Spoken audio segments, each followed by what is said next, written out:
Number 10. Dracula. The man, the myth, the legend, Vlad the Impaler. This dude was so down bad, he was the inspiration for Dracula.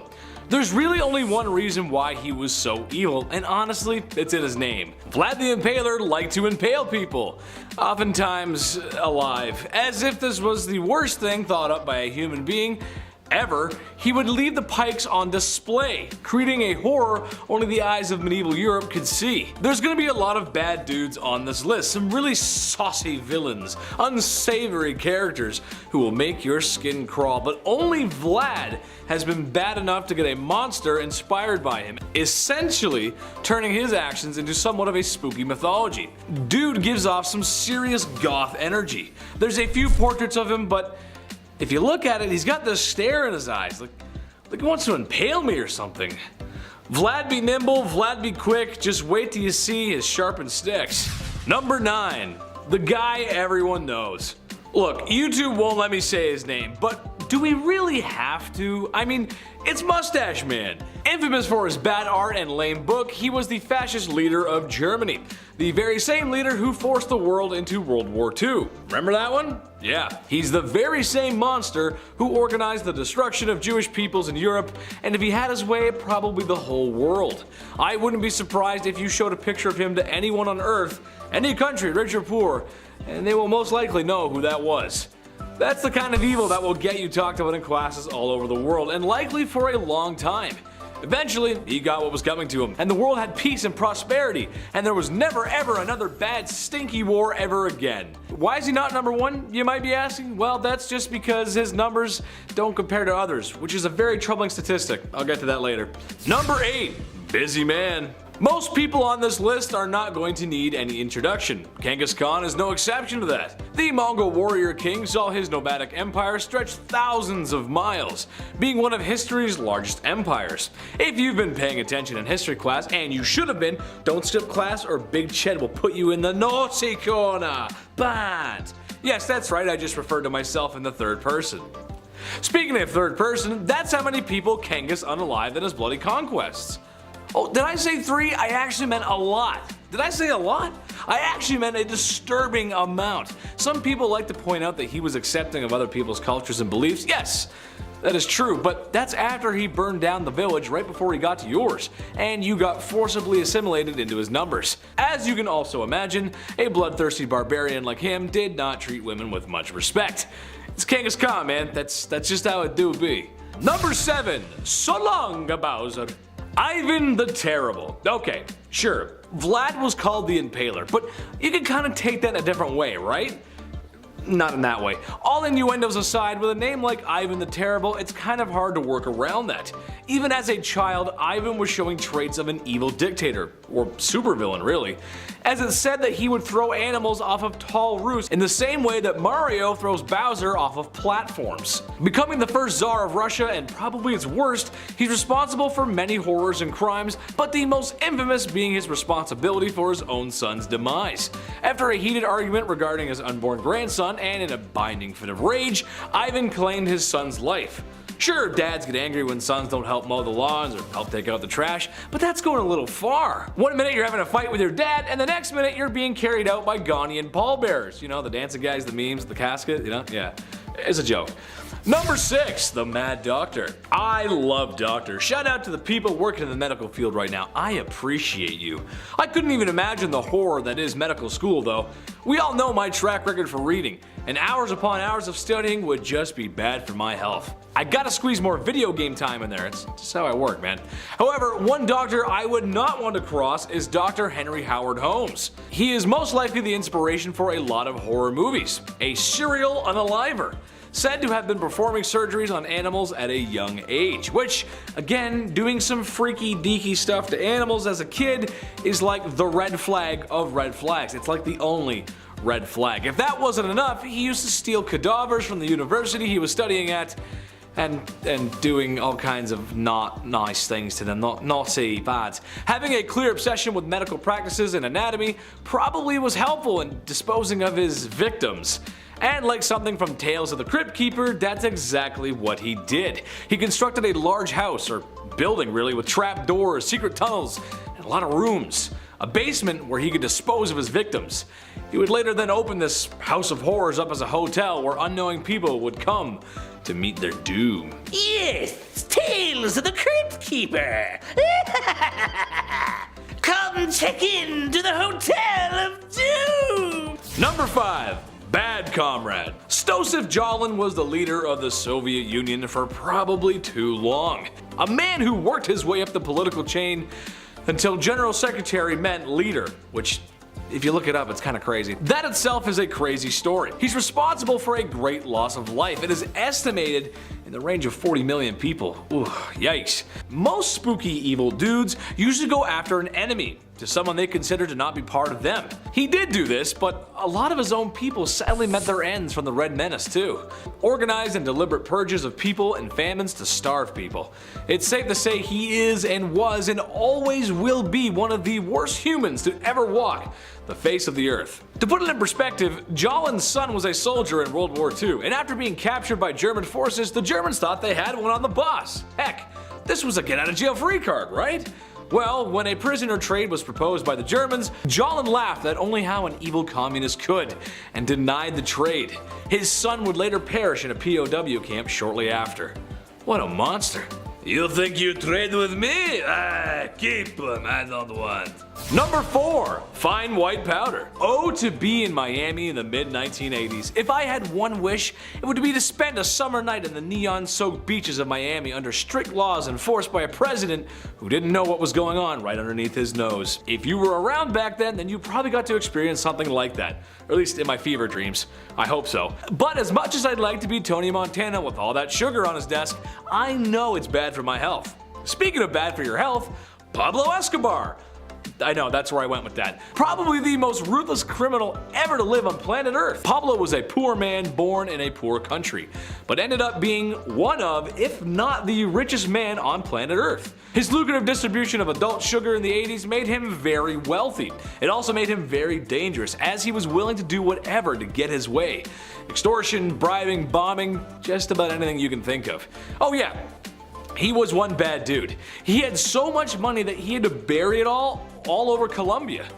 Every once in a while some of his buried treasure pops up, and as much as I want a quick million in US cash, I'll just put it back where it came from. Oh Dios mío, lo siento Pablo. Number 3. Al Capone. Another ruthless criminal, and honestly, Capone walked so gangsters like Pablo could run. Part of the ruthless Italian mafia that was the outfit, Capone worked his way through the ranks during 1920s Prohibition America, earning millions in his time where really just $100 could stretch a long way. Capone is noted for his violent behavior throughout his life and the many accidents he caused directly or indirectly. Prohibition and the Depression were hard times for a lot of folks in America. However, the media and the people of Chicago at first always wanted to see what the lavish gangster was up to, as his criminal life became somewhat publicized. Most likely due to his wealth. The dude was rich.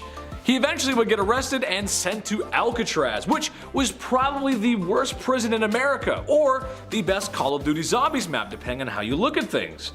I look at things through a Call of Duty way, so Number 2, Gavrilo Princip. That might not be a name that you're familiar with, but it was the man who unalived Franz Ferdinand, which started World War I, which caused World War II, which caused the Cold War, which caused the collapse of Soviet Russia, and it's why you live in a post-war globalist world with markets developing rapidly in the cyber world. Except maybe the whole thing in Ukraine, watch out for that. Kinda crazy to think how all that could come from one wrong turn and a guy seizing an opportunity. But this also means he's kind of responsible, in a way, for all the bad stuff that happened in those times as well. So maybe don't seize the day, I'm not sure. Just don't be ruthless criminals, guys. Watch our videos instead.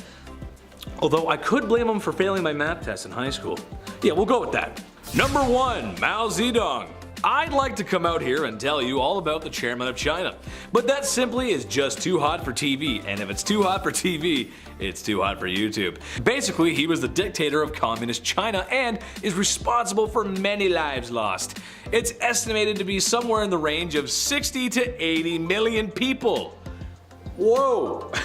Dude was down bad, the definition of down bad, and although many were told to adore him, there's still a great many people who remember the terrible things he's done. From Beijing to Hong Kong, there's not a person around who doesn't know who he is. If being a no-good, rotten person was an Olympic sport, he would have gold medals coming out of his ears. Kicking off the list at number 10, must love licorice. Okay, we'll start off a little tame. Napoleon Bonaparte, the famous French emperor, the famous military leader from the 1800s. Napoleon Bonaparte was responsible for conquering a large part of Europe. Bet you didn't know he was obsessed with licorice though. Way too much. He would eat this all day, every day. Ugh, it feels gross. Look, as somebody who can't stand licorice, I already feel bad for Josephine. Licorice breath at any time of the day coming your way? No, no thank you. I'll hard pass. Napoleon carried licorice around with him at all times. This guy ate so much of it, his teeth became stained. They turned black. Oh yeah, I forgot to mention, it's black licorice too. Not the strawberry pull and peels, those are great. I'm talking about 1800s black licorice. It would come in lozenges. If somebody offered me a lozenge and it was black licorice, I'd call the police. Smack it out of their hands. Number 9, George IV. When it was time for King George III to pass on the crown, of course, next in line, heir to the throne, is his eldest son, also named George. What if you became king in 1820? Would you be noble? Would you do monologues in the sunset as you enriched your homeland? Kings like to do that a lot with their if I had the hair still. Or would you do what King George IV did and make horrible financial decisions every single day? The guy would just party all day as well. He would gamble every day, he would buy expensive stuff that he did not need, and on top of that, he would never do any of his royal duties. Guy wouldn't do his job. His father had to step in, classic. He figured the only way to settle all these new debts set in motion by George IV, in order to clear those up, George now has to marry his cousin, Caroline of Brunswick. The arranged marriage happened April 8th, 1795, and what was supposed to be a happy day for all was a nightmare for all included. They hated each other as soon as they met. I mean, obviously, he was a fool. George got heavily intoxicated for the wedding. He was just hammered the entire time. And then 9 months later, almost to the day, they had a child. And then right after that happened, they went their separate ways. So yeah, horribly unhealthy relationship. Once George became king in 1820, he then tried to divorce her. Like, what a fool. Just let it go. Let it all go. Let her go. Number 8, Filippo Maria Visconti. The Duke of Milan during the 14th century was at first Gian Maria Visconti, but after he was taken out, his brother, Filippo Maria Visconti, had to step up to the bat. As a ruler, Filippo was better. His brother had been cruel previously, hence the untimely departure. So this was a good move at first, so we thought. Now Filippo had to take over come 1412. Filippo was better than his brother on paper. He helped reorganize government finances. He got the silk industry up and running, which we love that. He ended up passing away of natural causes down the road, which is, nothing like his brother. But while he was in power, he never showed his face to anybody, not even people close to him. He hid in his palace most of the time, and it was odd because he thought that he was ugly. That's why he hid his face. Kind of sad, right? Filippo hid his face, and maybe you feel bad for him now, right? Just a little bit. He died of natural causes and he was alone all that time. Yeah, don't feel bad for him. This guy was horrible. He was jealous of his wife Beatrice Lascaris de Tenda because she was twice his age, twice as smart, and twice as powerful. So Filippo had her taken out in a courtyard publicly September 13th, 1418. Yeah, he accused her of adultery just cause he could, and he had some suspicions in his dark room by himself hiding his face. History is ugly, and sometimes it's literally ugly as well. Number 7, George I. King George I, couple of Georges on this list, okay? Long before his British ruling days, George was in Germany. He was actually the elector there, and he'd been married before around 1682. Originally, he married Sophia Dorothea of Seal, but the entire time they were married, it was horrible. George would straight up bring other women home because he just felt like he could. Like he literally argued that he could, given his role. He's like, oh, I could have these women and we could do all this in front of you. Of course, I'm this person of this. Like, no, you're a fool. You're a jerk, really. He would have numerous mistresses and he would purposely flaunt them. So Sophia thought, okay, if you can have numerous side hustles going on, I'll move on myself. So she began seeing a Swedish count. Okay. She began seeing Philip Christoph von Königsmark. Now when George inevitably found out, he was violent at this point. He was upset, he divorced Sophia and then imprisoned her. Yeah, when he became king of Britain later on in 1714, she didn't come with him. Yeah, it's not just horrible with Sophia either. The Duke had also been taken out, sadly. His love for Sophia ended up getting him killed. What a mess. All these Georges are so messy, the worst. If your name's George, don't be a mess. Just be nice. Hit that thumbs up if you're a George. Change the game. Change the stats up. Number 6, heir to the throne. Okay, I kicked out this list roasting Napoleon and his licorice choices, but of course, he's done much worse things than have bad breath and stained teeth.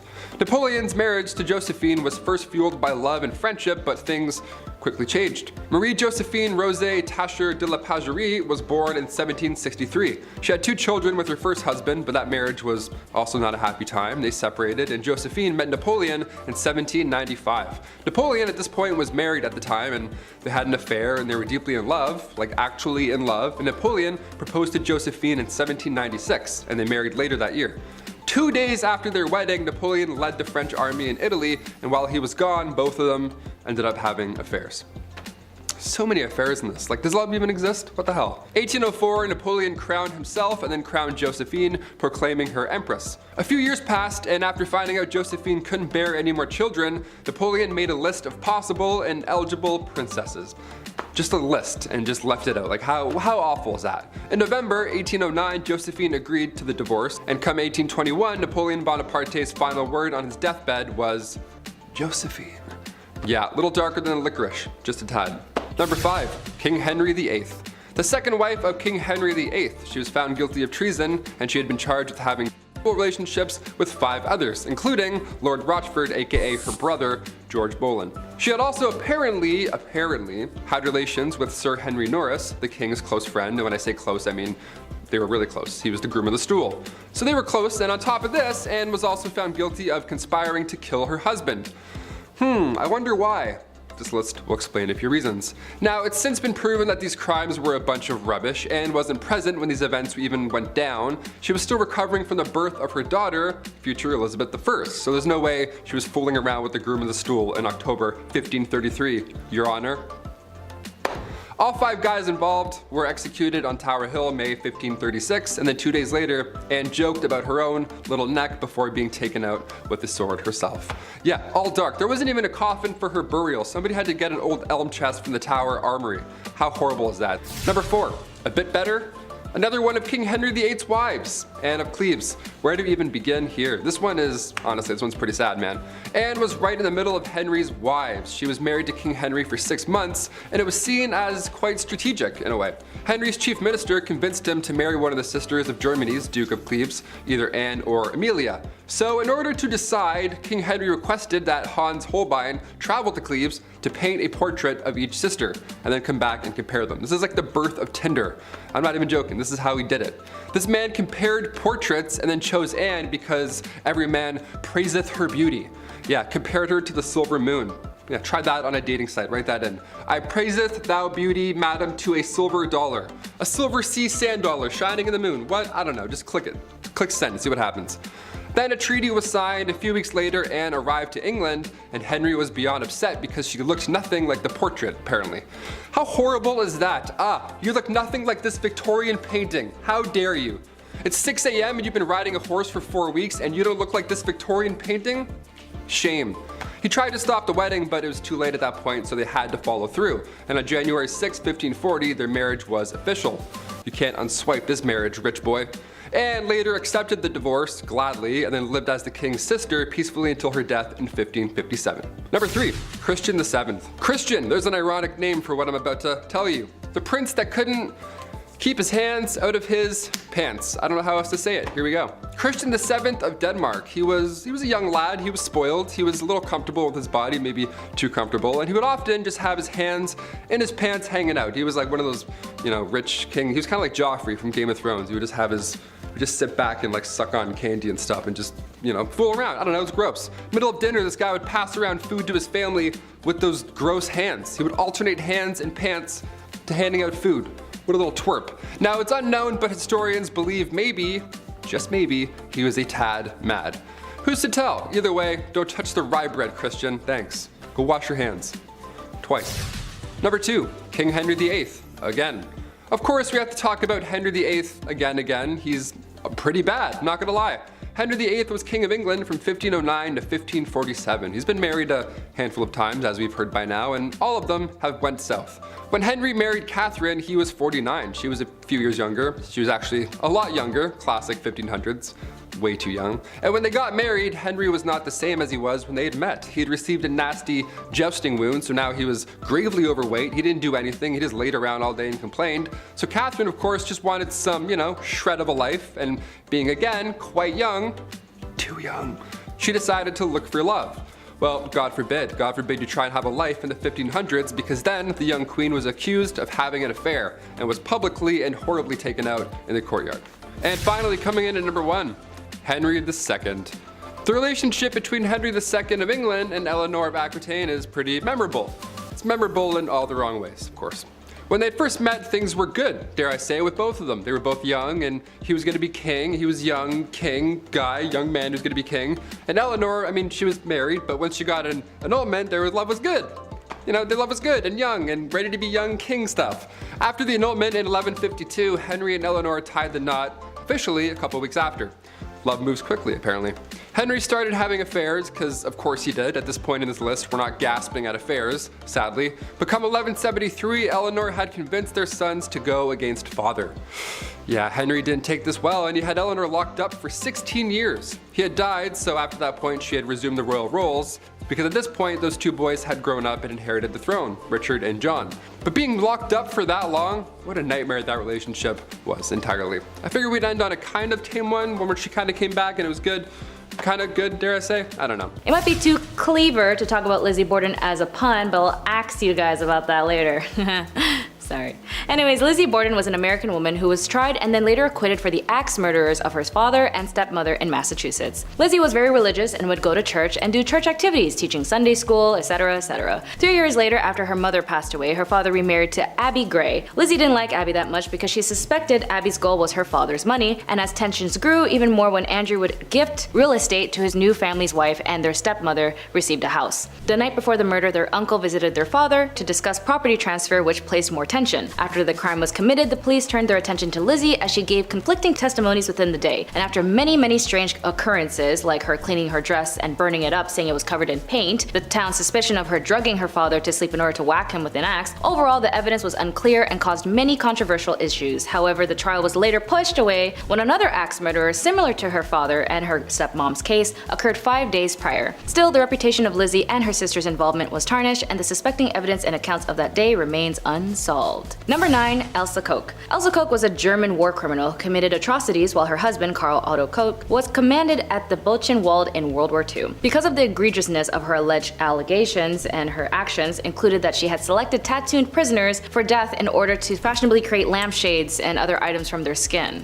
These are fake, by the way, they're not real. Her 1947 U.S. military commission court trial at Dachau received worldwide media attention, as did the testimony of survivors who ascribed her sadistic and perverse acts of violence to Koch, giving rise to her image as her concentration camp murderesses. However, authoritative testimony from numerous witnesses at her post-war trials firmly established that she had made extensive use of slave labor at the camp, had assaulted inmates on several occasions, and had reported inmates to the camp SS for beatings. Beatings that resulted in death on at least one occasion. While imprisoned, she experienced delusions and had become convinced that the concentration camp survivors would abuse her in the cell. She then ended up taking her own life in jail while serving time. Number 8. Belle Gunness. With an estimated 48 deaths at her hand, Belle Gunness poisoned, bludgeoned, and decapitated her victims, also that she could collect and line her pockets with savings and insurance policies. This lonely hearts killer was known as Lady Bluebeard, amongst other names, luring her victims with newspaper advertisements. Gunness then began meeting wealthy men through a lovelorn column. Her suitors were her next victims, each of whom brought cash to her farm and then disappeared forever, including John Moo, Henry Galthart, Olaf, Oli B, Andrew, just to name a few. One of the victims' brothers came suspicious, and Gunness's luck seems to be running out. Her farmhouse burnt to the ground, and the smoldering ruins workmen discovered 4 skeletons. 3 were identified as her foster young. However, the 4th, believed to be Gunness, was unexpectedly missing as its skull. After the fire, her victims were unearthed from their shallow graves around the farm. All told, the remains of more than 40 men and miners were exhumed. However, Belle managed to skip out of town before being officially convicted and was never tracked down.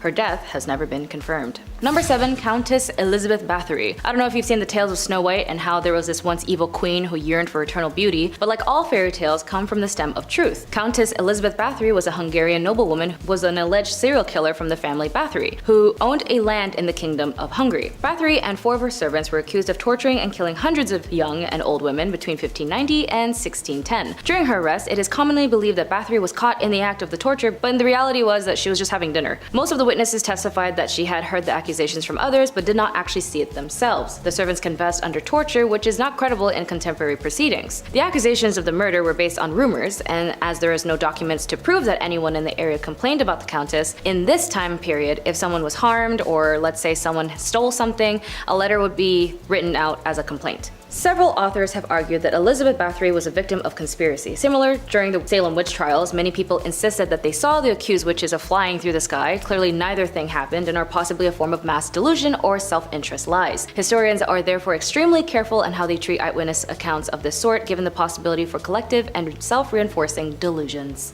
Number 6. Dorothea Helen Puente. Dorothea Helen Puente was an American convicted serial killer, and in the 1980s she ran a boarding house in Sacramento, California, and murdered various elderly and mentally disabled boarders before cashing their social security checks. She paid each of them monthly spendies, but then kept the remaining for what she claimed were expenses for the boarding house. Puente's boarding house was visited by several parole agents as a result of previous orders for her to stay away from the elderly people and not to handle government checks. Despite these frequent visits, she was never charged with anything. Neighbors began to grow suspicious of Puente when she stated that she adopted a homeless man named Chief to serve as a handyman. She had Chief dig the basement and remove soil and garbage from the property, and Chief then put in a newly concrete slab in the basement before he too mysteriously disappeared. In November 1988, another tenant in Puente's house, Alvaro Montoya, disappeared, and after he failed to show up for his meetings, his social worker reported him missing. Police arrived at Puente's boarding house and began to search the property. They discovered recently disturbed soil and were able to uncover 7 bodies in the yard. When the investigation began, Puente was not considered a suspect, and as soon as the police let her out of their sight, she basically fled to Los Angeles, where she visited a bar and began to talk to an elderly pensioner. The man recognized her from the news, and then he called the police, and she was charged with 9 counts of murder and was sentenced to 2 years of life. She died at the age of 82 and had always insisted all of her tenants died to natural death.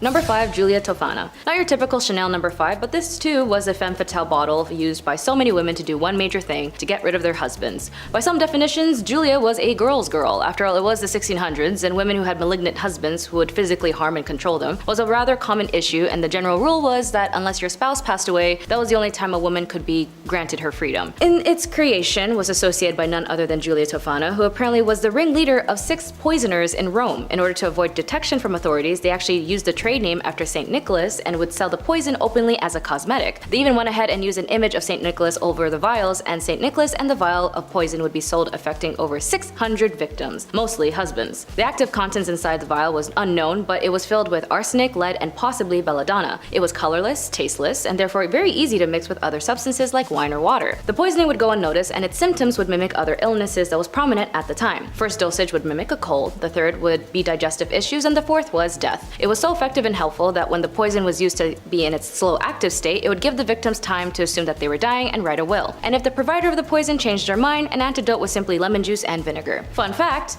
Mozart at one point was poisoned using aqua tofana, but apparently he himself started this rumor. And if you knew anything about Mozart, he was the Bugs Bunny level type of troll. Number 4. Bonnie Nettles. As cult leaders go, most women of cult leaders were subject to follow their male counterparts. As for Bonnie Nettles, she was the co-founder and co-leader with Marshall Applewhite of the Heaven's Gate New Religious Movement. Although she was registered as a nurse and was married to a businessman named Joseph Nettles, she actually lived a relatively normal life. However, according to the New York Times, she began attempting to contact deceased spirits by conducting regular seances and came to believe that the 19th century monk named Brother Francis frequently spoke with her and gave her instructions. She also visited multiple fortune tellers who told her that she would soon meet a mysterious man who was tall with light hair and fair complexion, descriptions that were very close to Marshall Applewhite's appearance. It was unclear how they met, but after Nettles did an astrological reading for Applewhite, they had an instant spiritual connection. Nettles and Applewhite established Heaven's Gate together as equals, with Nettles running the group and Applewhite speaking for her. Nettles claimed to have communicated with aliens about the next level and told Applewhite to tell their followers. When Nettles died from cancer, the mass followers of Heaven's Gates would then follow through by cultivating to take their own lives in 1997. Number 3. Eileen Wuornos. On a bit recent note, you may or may not have heard in this case in the news, but Eileen Wuornos was a convicted serial killer as she targeted only men as an adult worker. She had up to 7 victims and would target specifically motorists, men who she would meet as a hitchhiker. Her story begins when her mother at the age of 14 married her father at the age of 19. After 2 months of having Eileen, her parents divorced and left her with her alcoholic grandparents who were also malicious in their care. Eileen would then do adult work as a minor once her grandfather kicked her out to live in the woods at the age of 15, and she tried to take her own life multiple multiple times, all failed attempts, and until she met the love of her life, Tyra Moore, in the late 80s is when she would continue a string of crime. While she was incarcerated at the Florida Department of Corrections BCI death row for women, she tried to appeal to the US Supreme Court, which was later denied, and at that point she dismissed her legal counsel and terminated all pending appeals. She would then go off and say, "I killed those men, I robbed them cold as ice, and I'd do it again too. There's no chance in keeping me alive or anything, because I'd kill again. I have hate crawling through my system. I'm so sick of this she's crazy stuff. I've been evaluated so many times.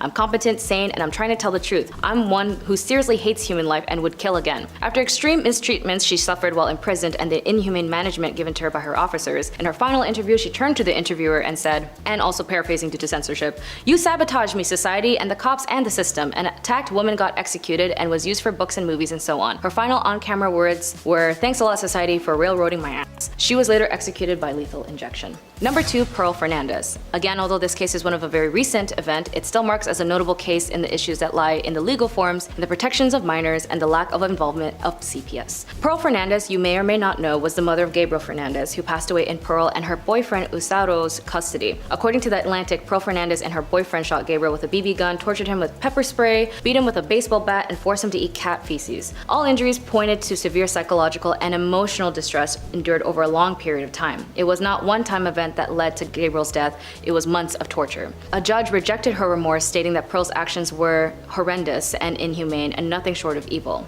At her trial, jurors heard how Gabriel was tortured and abused by his mother and her boyfriend after being placed in their care 8 months before his death. Pearl is now serving time at the Central California Women's Facility after being sentenced to life without the possibility of parole. Number 1, Jolly Jane. While she definitely was jolly when she committed these crimes, Jane Toppin, nicknamed Jolly Jane, was an American serial killer who was known to have committed 12 murders in Massachusetts between 1895 and 1901. How did she commit these? Well, she was a nurse, and her objective was oddly enough to target patients and their family members. Doctors who hired her thought of her as one of their best nurses, but today psychiatrists say that she was one of the most unusual serial killers in history. She was born and raised in the Boston Female Asylum, where unwanted female children were often abandoned. There she was adopted by Ann Toppin, where she was under foster care until she was 18. At this point, she then pursued nursing at Cambridge Hospital in Boston. It was here where she stated her interest in the patients was ought to be taken care of. She grew emotional attachments to them, and if she really liked them, she would fake their medical documents to force them to stay longer at the hospital. She would then also dose her elderly patients with opium to see how they react with the drugs, and then upping the dosage each time. She would also watch them slowly succumb to their death, and she would also mix different types of poisons with her patients and other drugs to stage a sickness and nurse them back to health. Very similar to the Gypsy Rose Blanchard case, where her mother Dee Dee had a mental illness known as Munch-Austin syndrome by proxy. This mental health condition is basically where a caregiver makes up or causes an illness or injury in a person under their care, such as the young or the elderly adult, or a person who has a disability. Because vulnerable people are the victims, MSBP is a form of multiple harm cases. Jolly Jane also had a masochistic side, as she would even get into the bed of her patients who were suffering until they died. She wasn't caught until she used a metallic-based poison on a victim, which finally sparked an investigation. In a court in 1902, Toppin was found guilty, and then she told her attorney that she actually killed more than 100 people and even got in beds with more of her victims. She was sentenced to stay at an asylum, stayed there until her death. Number 10, Charlie Chaplin. This might have been the biggest shocker to me today. I had no idea he married and had relations with so many girls under the age of 20 when he was much older than them. So in 1918, for starters, Chaplin hastily tied the knot with 17-year-old actress Mildred Harris, a decision he would soon come to regret, saying they were irreconcilably mismatched. Following the divorce, he married 16-year-old Lita Grey, another actress with whom he had a bitter breakup. From the first day of marriage, he made his perception about her clear and called her a little whore.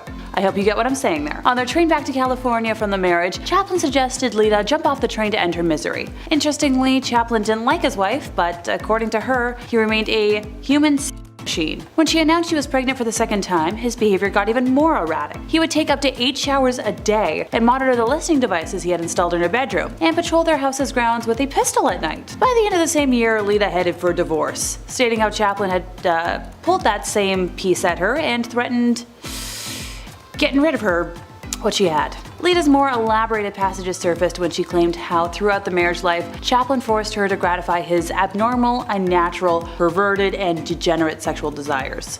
Next on his list was 22-year-old actress Paulette Goddard. History doesn't have an exact record of the year they married, but she moved into his mansion and got cast as a leading actress in Modern Times. Charlie bullied her on sets, a primary reason for their separation, telling people how he had to teach her things about acting, and those remarks would leave her crying. And in 1943, while in the middle of a high-profile paternity suit, 54-year-old Chaplin married 18-year-old Una O'Neill, to whom he had been introduced by a Hollywood agent. O'Neill's father, playwright Eugene O'Neill, was so upset by the match that he disinherited her. But unlike his other relationships, this one actually lasted. The two stayed together until Chaplin's death at age 88, and they had 8 descendants. Sheesh, that's a lot of marriages. I'm technically cheating a little bit on the history word here, since Tom Cruise is one of the most recent names on this list, but I couldn't leave a high-ranking Scientology member off of the EVIL list. He has allegedly reached OT8, which is the highest currently achievable level of the cult. Pardon me. As always, I'm getting ahead of myself. Scientology is a set of beliefs and practices invented by Ron Hubbard, who developed a set of ideas that he called Dianetics, which he represented as a form of therapy. An organization that he established in 1950 to promote it went bankrupt, and he lost the rights to his book in 1952. But he then recharacterized his ideas as a religion for tax purposes and renamed them Scientology. By 1954, he had regained the rights to Dianetics and founded the Church of Scientology, which remains the largest organization promoting the cult. In 1967, he established a new elite group, the Sea Organization, or Sea Org for short, the membership of which was drawn from the most committed members of the church. By 1981, the 21-year-old David Miscavige, who had been one of his closest aides in Sea Org, rose to prominence. Now, Hubbard died at his ranch in Creston, California on January 24th of 1986, and Miscavige succeeded him as the head of the church, a position he holds till this day. It was actually at Tom Cruise's wedding day, to now ex-wife Katie Holmes, that people started realizing that Miscavige's wife Shelley was missing, and when a former Scientology member started asking around, she was punished for asking. There are just too many evil things about the cult for me to talk about right now, but you just gotta know that to be that high-ranking in a cult, you gotta be evil. Number 8, Steve Jobs. While I love and appreciate my iPod and the iPhones I've had over the years, Steve Jobs was no saint. In fact, his success can be attributed to his ruthless behavior, which is kind of commonplace with anybody that makes $1 billion. In his biography, there are plenty of examples, from firing people at Pixar without notice, to storming out of a 5-star hotel that he thought wasn't up to his standards, and berating service workers that he didn't consider up to his standards. Now, while that's all icky, you might be asking where the actual evil is, and don't worry, there's plenty. For starters, he not only neglected his daughter, Lisa Brennan Jobs, who he had with an ex-girlfriend, but he was also just straight up rude and weird to her. In her memoir, Small Fry, she painted him like a jerk who once told her that she smelled like a toilet. However, the creepiest revelation was when Lisa revealed that Steve liked making out with his new wife right in front of her. So, in the book, she describes Steve pulling in his wife for a kiss, moving his hand closer to her breasts while moaning theatrically, and when Lisa tried to excuse herself, Steve stopped her and told her to stay since they were having, in his words, a family moment. It's important that you try to be part of this family. Okay. Moving on before I hurl. Probably his biggest evil moment though was when he cheated his friend and Apple co-founder Steve Wozniak out of money. While the two worked together at Atari, Steve asked his partner to build a scaled-down version of Breakout, saying they would split the profits. And after 4 sleepless nights, Wozniak finished the game and got a whopping $350 for it. He later learned that Steve had lied to him about how much money he made from the game and had actually pocketed most of the profits for himself. Honestly, that's the stuff movie villains get based on. Number 7, Albert Einstein. After you invent the theory of relativity, I guess you can get away with being a little bit of a jerk, and Albert definitely was. From being incredibly racist against Asians in his travel journals to being a serial adulterer. Travel diaries he wrote during a months-long voyage in the 1920s reveal that in his private moments, the Nobel-winning physicist portrayed people of other races, such as, Chinese and Indians, in a stereotypical, dehumanizing way. His unfiltered musings about the people he saw and interacted with during his journey show that, he harbored some pretty racist about those who didn't look like him. His reflections about the Chinese folks were callous, even insulting. Although he called them industrious, he also described them as filthy and obtuse. He claimed they were a peculiar herd-like nation, often more like automatons than people. He saw them as intellectually inferior, quoting that the Chinese are incapable of being trained to think logically and have no talent for mathematics. He was also not the nicest of folks he allegedly loved, having created a baffling to-do list for his first wife, Mileva Maric. This list included rules such as, you will see to it that my clothes and linen are kept in order, that I am served 3 regular meals a day in my room, and you will expect no affection from me. You must leave my bedroom or study at once without protesting when I ask you to.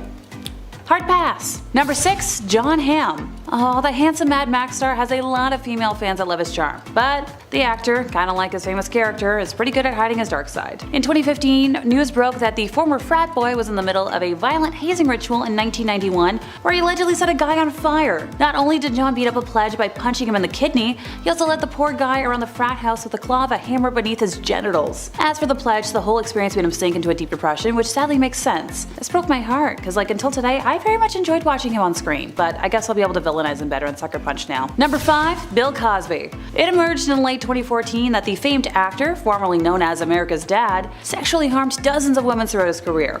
Cosby was accused by over 60 women of bad things that I can't word. The earliest incidents allegedly took place in the mid-1960s, but dates of the alleged incidents continue all the way up to 2008 in 10 US states and in 1 Canadian province. Now, Cosby has maintained his innocence and repeatedly denied the allegations made against him. Most of the alleged acts fall outside the statute of limitations for criminal legal proceedings, but criminal charges were filed against him in 1 case, and numerous civil lawsuits were brought against him. As of November 2018, I believe 8 related civil suits were active. In July of 2015, some court records were unsealed and released to the public from a specific civil suit, and the full transcription of its deposition was released by a court reporting service. In his testimony, Cosby admitted to casual sex involving recreational use of the sedative Quaaludes with a series of young women, and he acknowledged that his dispensing of the prescription drug was illegal. In December of that year, 3 Class 2 felony charges of aggravated indecent harm were filed against Cosby in Montgomery County, Pennsylvania, based on allegations concerning incidents in January of 2004. Now, Cosby was found guilty of 3 counts of aggravated indecent harm at retrial on April 26 of 2018, and on September 25th of the same year, he was sentenced to 3 to 10 years in state prison and fined $25,000 plus the cost of the prosecution, so $43,000 something?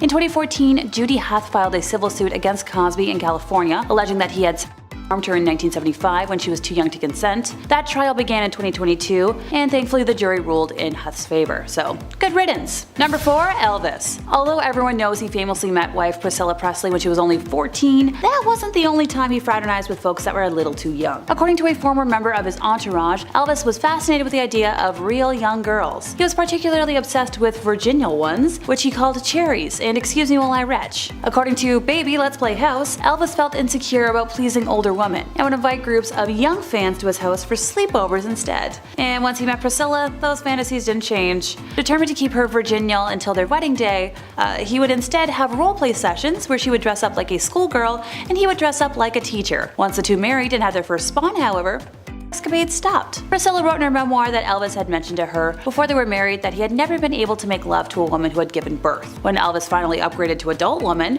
dating 21-year-old beauty queen Ginger Eldon after his divorce from Priscilla, he continued to treat them like crap. Ginger wrote in her memoir that Elvis once fired a pistol into her bedroom when she refused to bring him yogurt.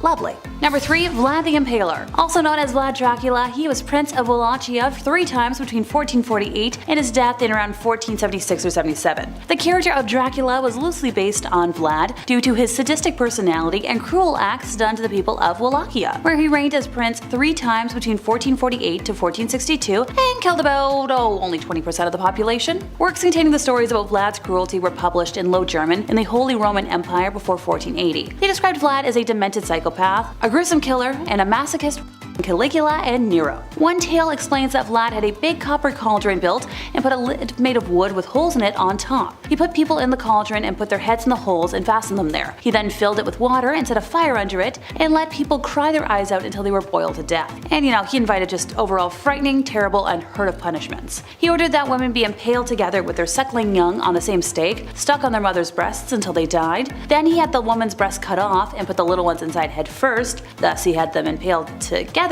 He impaled victims through the rear end till the stake came out of their mouth. A German pamphlet once read that he had young folks roasted, and then he would feed them to their mothers, and he cut off the breasts of women and forced their husbands to eat them.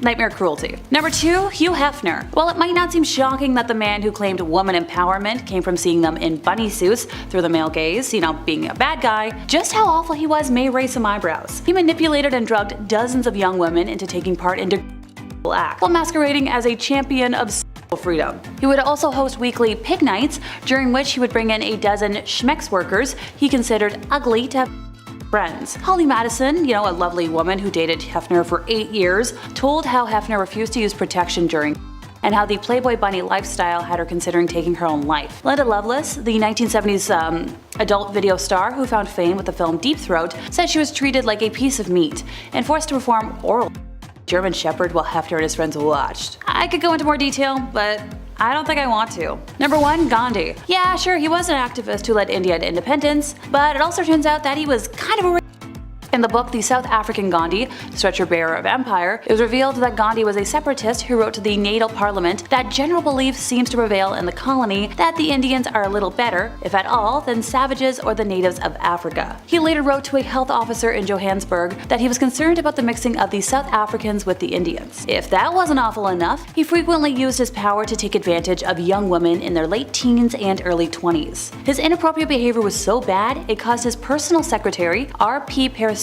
to blast him in a strongly worded letter. Now, his secretary gave him an ultimatum: either stop manhandling women or I'm not working for you anymore. And Gandhi responded by telling him that you're at liberty to leave.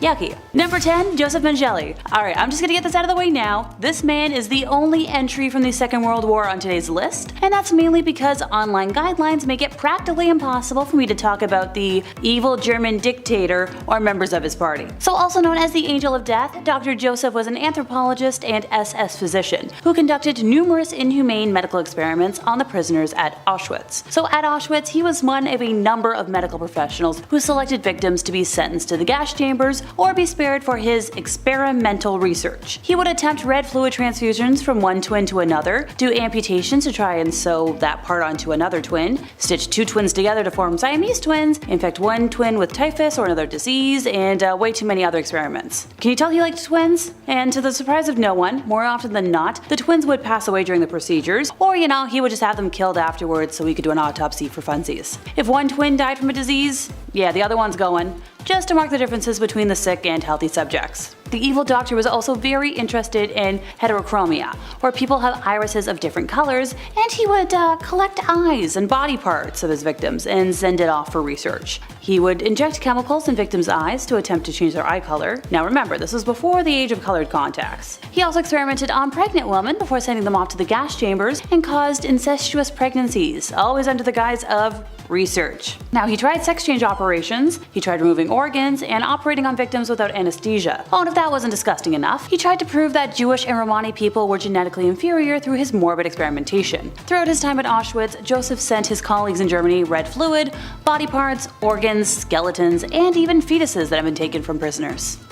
Yay. Number 9. Putin. Well, Vladimir Putin started off reasonably well, in his career, although there are some stories that his cronies planted explosives in Russian apartment buildings to help him snatch that presidency back in 1999. Granted, the folks who tell those truths keep going missing, so I'll get the Cliff's Notes version and pray I don't get nuked on the spot. 1 month after then-President Boris Yeltsin plucked Putin from obscurity, oh, and by the way, he was a KGB official at the time, which, yeesh, and made him prime minister, an explosion leveled a 9-story apartment building on Moscow's outskirts. Sidebar, if you don't know what the KGB was other than me shuddering just now, they were a security agency that make all the other ones in the world look like young folks trying to enforce rules for funsies. The pre-dawn blast on September 9th of 1999 reduced the building to a smoking pile of rubble, killing more than 100 people. A second building, less than 600 kilometers away, was rocked by an explosion on September 13th, killing 119 this time. Days earlier, a car exploded in a small town bordering the war-ravaged region of Chechnya, where reignited fighting was already spilling into neighboring regions. That blast outside the apartment building in the town of Buyansk killed dozens. If I got the name wrong, I apologize. I'm not the best with every language. French and English are my forte for a reason. It was followed 7 days later by a truck explosive that destroyed a 9-story building in another southern city, killing 17. On September 23rd, Putin asserted to the, everybody, that bad guys in Chechnya were to blame and ordered a massive air campaign within the North Caucasus region. When asked a day later about the campaign targeting what he called terrorists, Putin responded with the phrase that will forever be his catchphrase: "We will pursue them everywhere. We'll catch them in the toilet. We'll wipe them out in the outhouse." The statement became a Putin catchphrase and set the tone for the 20 years of rule that followed. The longer he's in power, the more evil he's become, leveling Grozny, attacking Georgia, grabbing the Crimea, carpet kabooming in Syria, imprisoning, poisoning, and assassinating assassinating opponents, and, muzzling the free press. When one would think, oh, it can't get worse, yeah, he had another surprise. The unprovoked attack of Ukraine, which, an independent and peaceful nation, back in February of 2022. But thanks to the heroism of the Ukrainian people, it's not completely the walkover he expected. So fingers crossed he maybe gets voted out in the next election. Granted, it's a little tricky when people who oppose him have that weird coincidental habit of going missing. Number 8. Korean Kims. It's pretty difficult to distinguish between these two evil leaders, father and son, of the Democratic People's Republic of Korea. It's a country led by a dictator where the people have no say, and a monarchy with the father being succeeded by the son. Over time, there's actually been 3 Kims in that family. That suggests that being evil might just be like a generational thing, part of your genetics, kind of like having an oily nose is one of mine. Under Papa Kim Jong II, aka the Dear Leader, which is a bucket of irony I don't have time to unpack, millions of folks died because of food scarcity. Amnesty International condemned him for leaving millions of North Koreans in poverty and detaining hundreds of thousands of people in prison camps, where, yeah, a lot of them died. Now, baby-faced Kim Jong-un was not much of an improvement. Human rights are non-existent, and his true or imagined opponents, or people he just doesn't like, are killed with methods that are going to give me nightmares for the rest of the year. While the general population suffers, the Kims spend whatever money they have on the development of nuclear weapons, because, why not just make things worse? Number 7. Dr. Phil. First, it's very important to understand that Dr. Phil is not a real doctor anymore. While he does have a PhD in psychology and used to have a license, he is no longer a licensed psychologist and cannot legally practice in the state of California, where he lives and films his show. Now, emphasis on used to. Look, while I can't state with certainty why he is no longer licensed, if you go back to 1988, a decade before his first appearance on Oprah, a 19-year-old client of his alleged that he carried on an unprofessional sexual relationship with her, would touch her inappropriately, and intentionally kept her totally dependent on him. The Texas State Board of Examiners of Psychologists,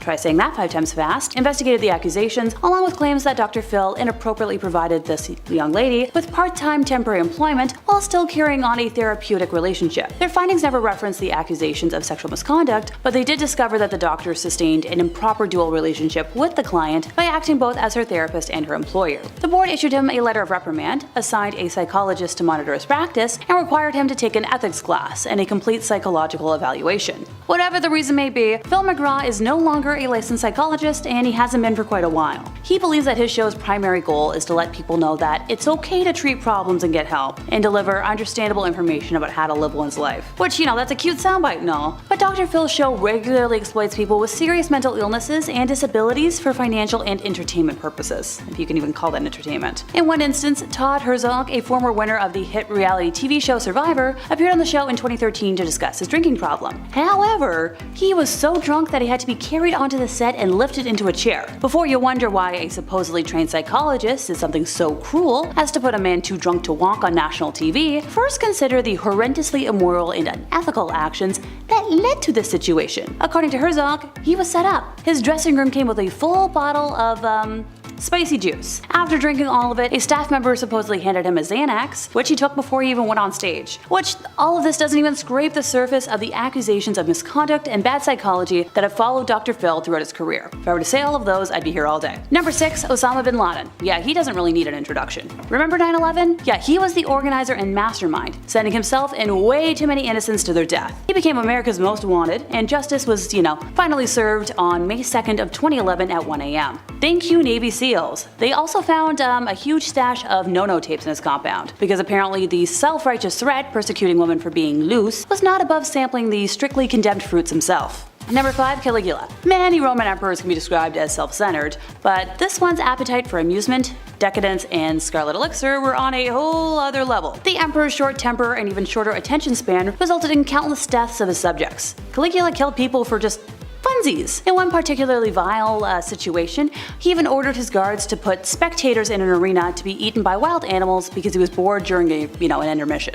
I just lose hours scrolling on TikTok and playing silly games on my phone when I get bored, which, isn't often. The emperor was indulgent and purposely wasted money, which led to starvation amongst his subjects. He openly slept with married women and sold his sisters to other men, which I guess seems kind of mild after having people killed to kill your own boredom, but, simply put, he was scummy. Number 4. Jim Jones. As if I was gonna do a list of the worst men in history and not include a single cult leader. So back in the 1950s, Indiana native Jim Jones founded the People's Temple, a group that he claimed promoted socialism and equality with religious elements of Christianity. Now, fast forward to the 1970s, he moved his group to California and set them up in a commune-like settlement in Redwood Valley. After he established several locations throughout the state, including its main headquarters in San Francisco, the temple forged ties with many left-wing political figures and claimed to have 20,000 members, even though 3,000 to 5,000 is probably more likely. Jones eventually came to believe that nuclear war was imminent and moved his followers again to the South American country of Guyana, which he thought would be outside the potential danger zone. The group lived there for several years as the People's Temple Agricultural Project, but after former members started speaking out against the church, San Francisco Congressman Leo Ryan decided to travel to Jonestown to see what was going on. During his visit, a number of temple members expressed a desire to leave with him and accompanied Leo to the local airstrip at Port Ketuma. There, they were intercepted by self-styled temple security guards who opened fire on the group, killing the congressman,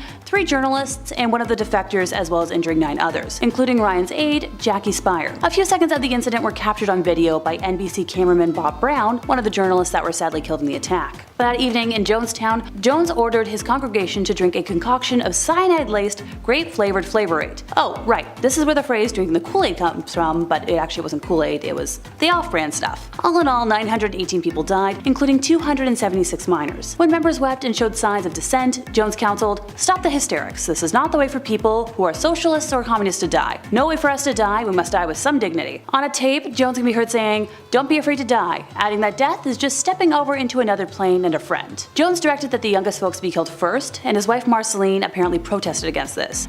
So then she was forcibly restrained and then joined the other adults in poisoning herself. Some members resisted ending their lives and were injected with fatal doses of cyanide, as were those too young to drink the drink. And some folks thankfully did survive by fleeing through the jungle. Until 9/11, this was the largest loss of American civilian life in history, which sends a chill down my spine to think about. Number 3, Pol Pot. This vile leader of the Khmer Rouge regime was the architect of the Cambodian genocide and devastating policies that led to widespread famine and deaths from preventable diseases. The regime's xenophobic and racist views and policies led to the widespread killings of minorities all throughout Cambodia. The regime also imprisoned and destroyed those who opposed it. Prisoners were subjected to horrific medical experiments, which often resulted in agonizingly drawn-out deaths. Many prisoners, including those too young to consent, were executed in the infamous killing fields and buried in mass graves. To save bullets, they were killed with pickaxes or smashed against trees, which is so much worse. Now, Pol Pot and the regime ended the lives of between 1.5 to 2 million Cambodian citizens, a quarter of the country's population. The most mind-boggling part for me is wondering how this wasn't taught in school, or at least my school growing up. Number 2, Chris Brown. If y'all don't remember, 14 years ago, on the February 8th of 2009, Brown's reputation was immediately tarnished when he physically harmed his then-girlfriend Rihanna after a pre-Grammys event. At the time, Rihanna was only 20, and she was left with visible injuries to her face and was hospitalized as a result. Now, Chris Brown was 19 at the time, and he pleaded guilty and accepted a deal of 1,400 hours of community service, 5 years probation, and domestic violence counseling. And look, while folks try to defend him, he wouldn't have made today's list if he was a single-instance offender. But let's check the history book, shall we? In 2013, Chris Brown was arrested for felony harm in Washington, D.C. after he and his bodyguard were involved in a physical altercation with 2 men outside a hotel. The pair spent 36 hours in jail, and the singer was ordered to stay at least 100 yards away from the man he was accused of harming. In 2015, Brown allegedly hit a man in Las Vegas after an alleged argument over a basketball game at the Palms Casino Resort. The next year, he was sued by his ex-manager, who filed a lawsuit against him, claiming that he had been viciously attacked. And in 2017, he was ordered to stay away from ex-girlfriend Karusha Tron after she put a 5-year restraining order against the singer. He's been sued by other women for sexual harm as well, so how he still has some sort of a successful career boggles my mind. Number 1, Louis B. Mayer. This is one name I didn't even have to look up today. As a lifelong fan of Judy Garland, I've had a bone to pick with him for quite some time. So in front of his staff, Mayer presented a calm, paternal presence. But behind closed doors, he was known for temper tantrums complete with loud sobbing and furious ranting. Most terrifying of all, these rages would go as quickly as they came, and then he would put his icy mask back on. Textbook signs of narcissism. Trust me. Elizabeth Taylor famously clashed with him constantly, and dubbed him a monster for the way he tried to rule every detail of her life. Now, some of the worst allegations against Mayer come from Judy Garland. According to her, Mayer frequently groped her and made her sit on his lap. At other times, he would innocently place his hand on her left breast to show her how to sing from the heart. Oh, and this was when she was just a teen. He was particularly awful to Judy, calling her his little hunchback because of her short stature and curved spine, and encouraged her to take diet pills to slim down and look less girlish. Thanks in part to his actions, Judy was plagued with eating disorders and insecurities all all the way until her tragic early end. The Cruel of Castile for number 10. I mean, if we're gonna defend Pedro the Cruel, he was obliged to defend his throne against his father's 10 illegitimate sons. On the other hand, they wouldn't have had so much more support from the people than the king himself if Pedro hadn't outraged his people with arbitrary killings, drama, and rules, as well as the pretty cheap treatment of his wife Blanche, the sister of the King of France. His father Alfonso had ditched his wife, Pedro's mom, Maria of Portugal, for his mistress once Maria had produced their son. Exiled away from court, Pedro grew up listening to his mother's hatred for his father, yet when he took the throne, he did an almost exact rinse and repeat. Pedro publicly marries Blanche despite already having secretly wed one of his mistresses, and he abandoned and imprisoned her very shortly after. Basically, if someone looked sideways at him, Pedro had them killed. He inaugurated his reign in 1350 by killing supporters of his half-brothers, and also had his father's mistress killed for his mother. He was said to have killed a man for looking at him wrong way, and burned a woman alive for rejecting his advances. Pedro's new son-in-law, Edward the Black, got blessed with a large gem that he had obtained by robbing and killing a guest in his own house. He also put a hit out on Blanche in the end, and she died via crossbow to the eye. And of course, needless to say, Pedro killed as many of his own half-brothers as he could get his hands on, primarily through various forms of deceit. On to number 9, which is Charles of Navarre, who can also be called the double-crosser's double-crosser. See, Charles came from a branch of French royalty that had renounced its claim to the throne, but clearly Charles did not share that sentiment. He is crowned in 1349 and was driven by revenge and a disproportionate sense of entitlement, quickly earning himself the nickname Charles the Bad as he attempted to expend Navarre's territory into France and Spain via schemes, plot, and deception. Ultimately, he failed and ended up marginalized and alone. In the words of historian Barbara Tuchman, Charles was volatile, intelligent, charming, violent, cunning as a fox, ambitious as Lucifer, and more truly than Byron, mad, bad, and dangerous to know. His only constancy was hate. One of Charles's first targets was King Jean II's favorite minister, whom he had killed by thugs. Over the next 3 decades of the 100-Year War, as France contested with England for control over territory on the continent, Charles changed sides so quickly and so often that it made everyone's head spin, and making contradictory deals with each side of a conflict at the same time. He attempted one coup and twice tried to poison the king in like a real-life Game of Thrones fashion. And trust me, there's a lot of old nobility stories like this one, so if you're interested in hearing more of them, I recommend you take a moment to subscribe to The Hive.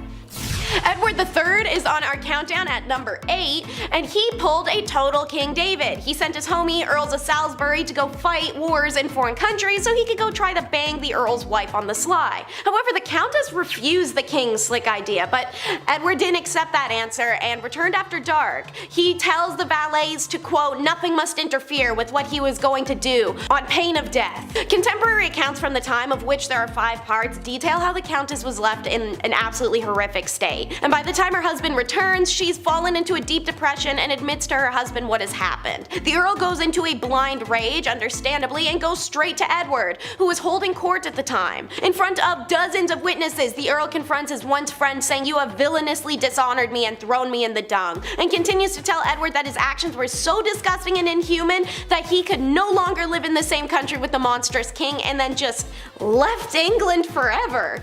As for the Countess, Alice, all we know of her fate is that the Earl made sure she had an independent income and was returned to her family's care before he left. You learned this story young. It's number 7, King John, aka the Magna Carta King, and one of the worst, if not the worst, King of England. John's offenses are almost too long to list. Even before he was king, the bugger was on some BS. When his older brother Richard the Lionheart was away on a crusade, John attempted to seize the throne by plotting with the King of France, Philip Augustus. Ironically, all those years later, when John is finally king, he starts his reign with the greatest dominion in Europe, England, large parts of Wales and Ireland, also Normandy, Brittany, Anjou, and Aquitaine. Yet within 5 years, he had lost almost all 3 continental territories to Philip Augustus. This loss of continental inheritance was an embarrassment, and John was determined to win it back. Unfortunately, he was not competent at warfare, and the attempts dragged on and drained the bank account. To quote MagnaCarta.com, to raise the massive armies and fleet this enterprise would require, he wrung unprecedented sums of money from England. Taxes were suddenly demanded on an almost annual basis, nobles were charged charged gargantuan sums to inherit their lands, and the lands of the church were seized, and the Jews were imprisoned and tormented until they agreed to pay extra.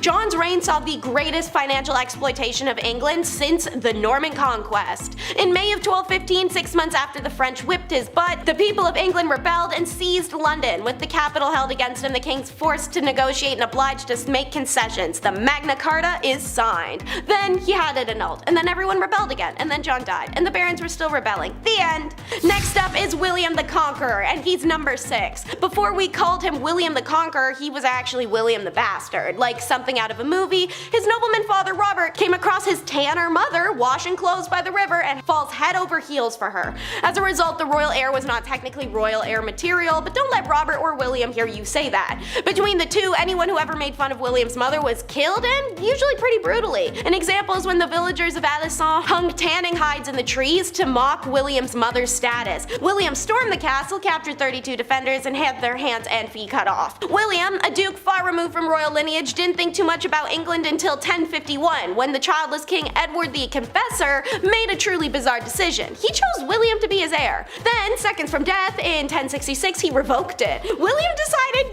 no, I'm getting what I was promised. However, England was in a full-blown crisis of succession for years until William defeated Harold II at the battles of Hastings and became the new King of England. In wake of his victory, William ordered the harrying of the North. In order for the English population to understand its new state of affairs, he sent his men to the north to kill en masse and pillage stocks. This also made it easier to fulfill his promise of giving the land to his loyal followers. He then imposed new laws, raised taxes, and introduced harsh punishments against those who stepped out of line. The people of England were infuriated by William's new laws, and a series of revolts sprung up north of the country. In response, William and his armies attacked the northern villages, killing everyone in sight as well as the livestock and burning down barns. The lack of livestock led to starvation and disease for what rebels had survived, and the countryside started to reek of corpses. The total death toll, 10,000 people. Up the tower we go for number 5. It's Richard III. Richard was never meant to be king, and the malign monarch only landed the job in 1483 because his brother Edward's children were deemed too illegitimate for the role. With the support of the Duke of Buckingham, a great campaign promising to improve royal court management, and a stout disapproving of his brother's rampant public adultery, Richard seemed to have potential, but it's kinda hard to praise and look past the 2 nephews disappearing. However, in August of 1483, the supposed soon-to-be crowned King Edward and his younger brother, Richard of Shrewsbury, were sent to the Tower of London to await Edward's alleged coronation. But his coronation never came, and one day they just disappear. The prince's uncle and would-be king has long since been blamed for their disappearances and probable deaths. He had the most to gain after all. Richard was also doing everything in his power to prevent the lineage going back to them in the first place, such as planning a marriage between Joanna of Portugal and Manuel, Duke of Beja. When that doesn't work, he tries offering up his niece Elizabeth, who at the time rumors emerged that Richard was planning to marry himself. This rumor more than possibly drove some to side with Richard's only remaining competition for the throne, Henry Tudor, the same man who defeats and kills Richard at the Battle of Bosworth in 1485. On to number 4, we have Sviatopolk the Accursed. Now, damn, that's a heavy name, but it's one well earned. I'll be more than honest, as usual, it's actually quite hard to judge if the medieval nobility of Kievan-Rus were necessarily good or evil, as we know very little about them, and what we do know is word-of-mouth stories that survived for centuries before finally being chronicled. So we've all played the kids game telephone. I don't have to tell you how easily word-of-mouth stories can be converted and contorted. Sviatopolk, the son of Vladimir the Great, who baptized Rus to Christianity, certainly had the worst publicity possible documented. He's infamous for the death of his 3 brothers, Boris, Gleb, and Sviatoslav. Sviatopolk's reign was relatively short one, from 1015 to 1019, because brother he hadn't gotten to, Yaroslav the Wise, took action against him. Then Prince of Novgorod, Yaroslav defeated his brother, causing him to flee to Poland where his father-in-law was based. With his help, Sviatopolk returned to defeat Yaroslav, causing him to flee back to the Novgorod. It became a back and forth, taking turns driving each other away, and it was only in 1019 that Yaroslav won. Siva died at age 29, traveling back through Poland. Number 3 is Christian the Tyrant. His most notorious act was the Stockholm bloodbath of 1520, when after a 3-day coronation feast, he beheaded 82 nobles in the Swedish capital after promising them amnesty in return for intel. Up until this point, everything had been going his way. He had reunited the Kalmar Union under his rule, taking control control of trade in the Baltic Sea and married the sister of Charles the Holy Roman Emperor, joining the powerful Habsburg family. But as said by history professor Lars Biddelsgaard, Christian gained a lot of enemies in a very short time at the end of 1520. To quote, the bloodbath was a game changer. Partly it led to a rebellion in Sweden at the time when he didn't have any money left to pay for troops, partly it was because the Danish nobility began to fear that they would see the same fate and lose their heads. In Denmark, Christian II had carried through a modernization program, limiting the power of nobility and strengthening his power as king. And when has the upper class ever liked having their sense of entitlement towards power tampered with? When Sweden started to break loose from the Kalmar Union, the Danish nobility lost patience, forcing Christian from the throne, driving him into exile, and replacing him with his uncle. Not every ruler is ruling over a kingdom. Number 2 is John and the White Company. John Hawkwood led the White Company Knights band that tormented the countryside of France, Italy, and Spain in the 14th century. We've done quite a few videos on this channel that explain how knights are kind of like labor or bodyguards for hire when there isn't some war or inquisition going on. Because medieval aristocrats like to disband their armies the moment they no longer need their services. During those times, the men would band up and ride out. As a result, hardened soldiers often found themselves at loose ends and many miles from their homelands. Since medieval armies fed and supplied themselves by pillaging farms and towns as they went, the mercenaries knew that was efficient, free, and easy for them to accomplish, so they continued in this practice. They roamed the countryside, robbing, violating people, and kidnapping random wealthy hostages for ransom. Of course, they were available for hire, but local landowners were more likely to pay them to simply go away. This is also why chivalry was invented, a code of behaviors and rules to govern these knights to stop their overall rampant and sociopathic behavior. Although Hawkwood, who in retirement would set himself up to be a respectable citizen in Florence, was known for his more insatiable greed than his brutality, and thrived in this time as a freelance knight, he was the leader of a band that carried out the Robert Geneva kill order in Senia, and when 2 of his men were fighting over who would get to take a nun, he simply pulled a King Solomon and cut her in half. Problem solved. It's last, but that doesn't mean it's the least. Number 1 is the Vipers of Milan. Bernardo and Galeazzo Visconti jointly ruled Lombardy in what's modern day Italy. And their joint rule really is a testament for how this family really did do everything together. Everything. They succeeded for throne when they killed their older brother by stabbing him, and their uncle Lucinio was killed by his wife. A plan she concocted while in the midst of a group intercourse get together on a riverboat. Good thing for her, one of her multiple male partners was Galazio, because she could just pop her head up and tell him the plans right then and there. Call that triple tasking. Bernardo, the more ferocious of the two when it came to things that weren't adulterous, such as being in a state of perpetual war with the Pope, who tried to issue a bull of excommunication against him, and Bernardo simply responded by forcing the messenger to literally eat it, including the silk cord and the seals of lead that bound it. Bernardo's lusts, by contrast, were unbounded. Has he ever heard the expression about not blaming the messenger?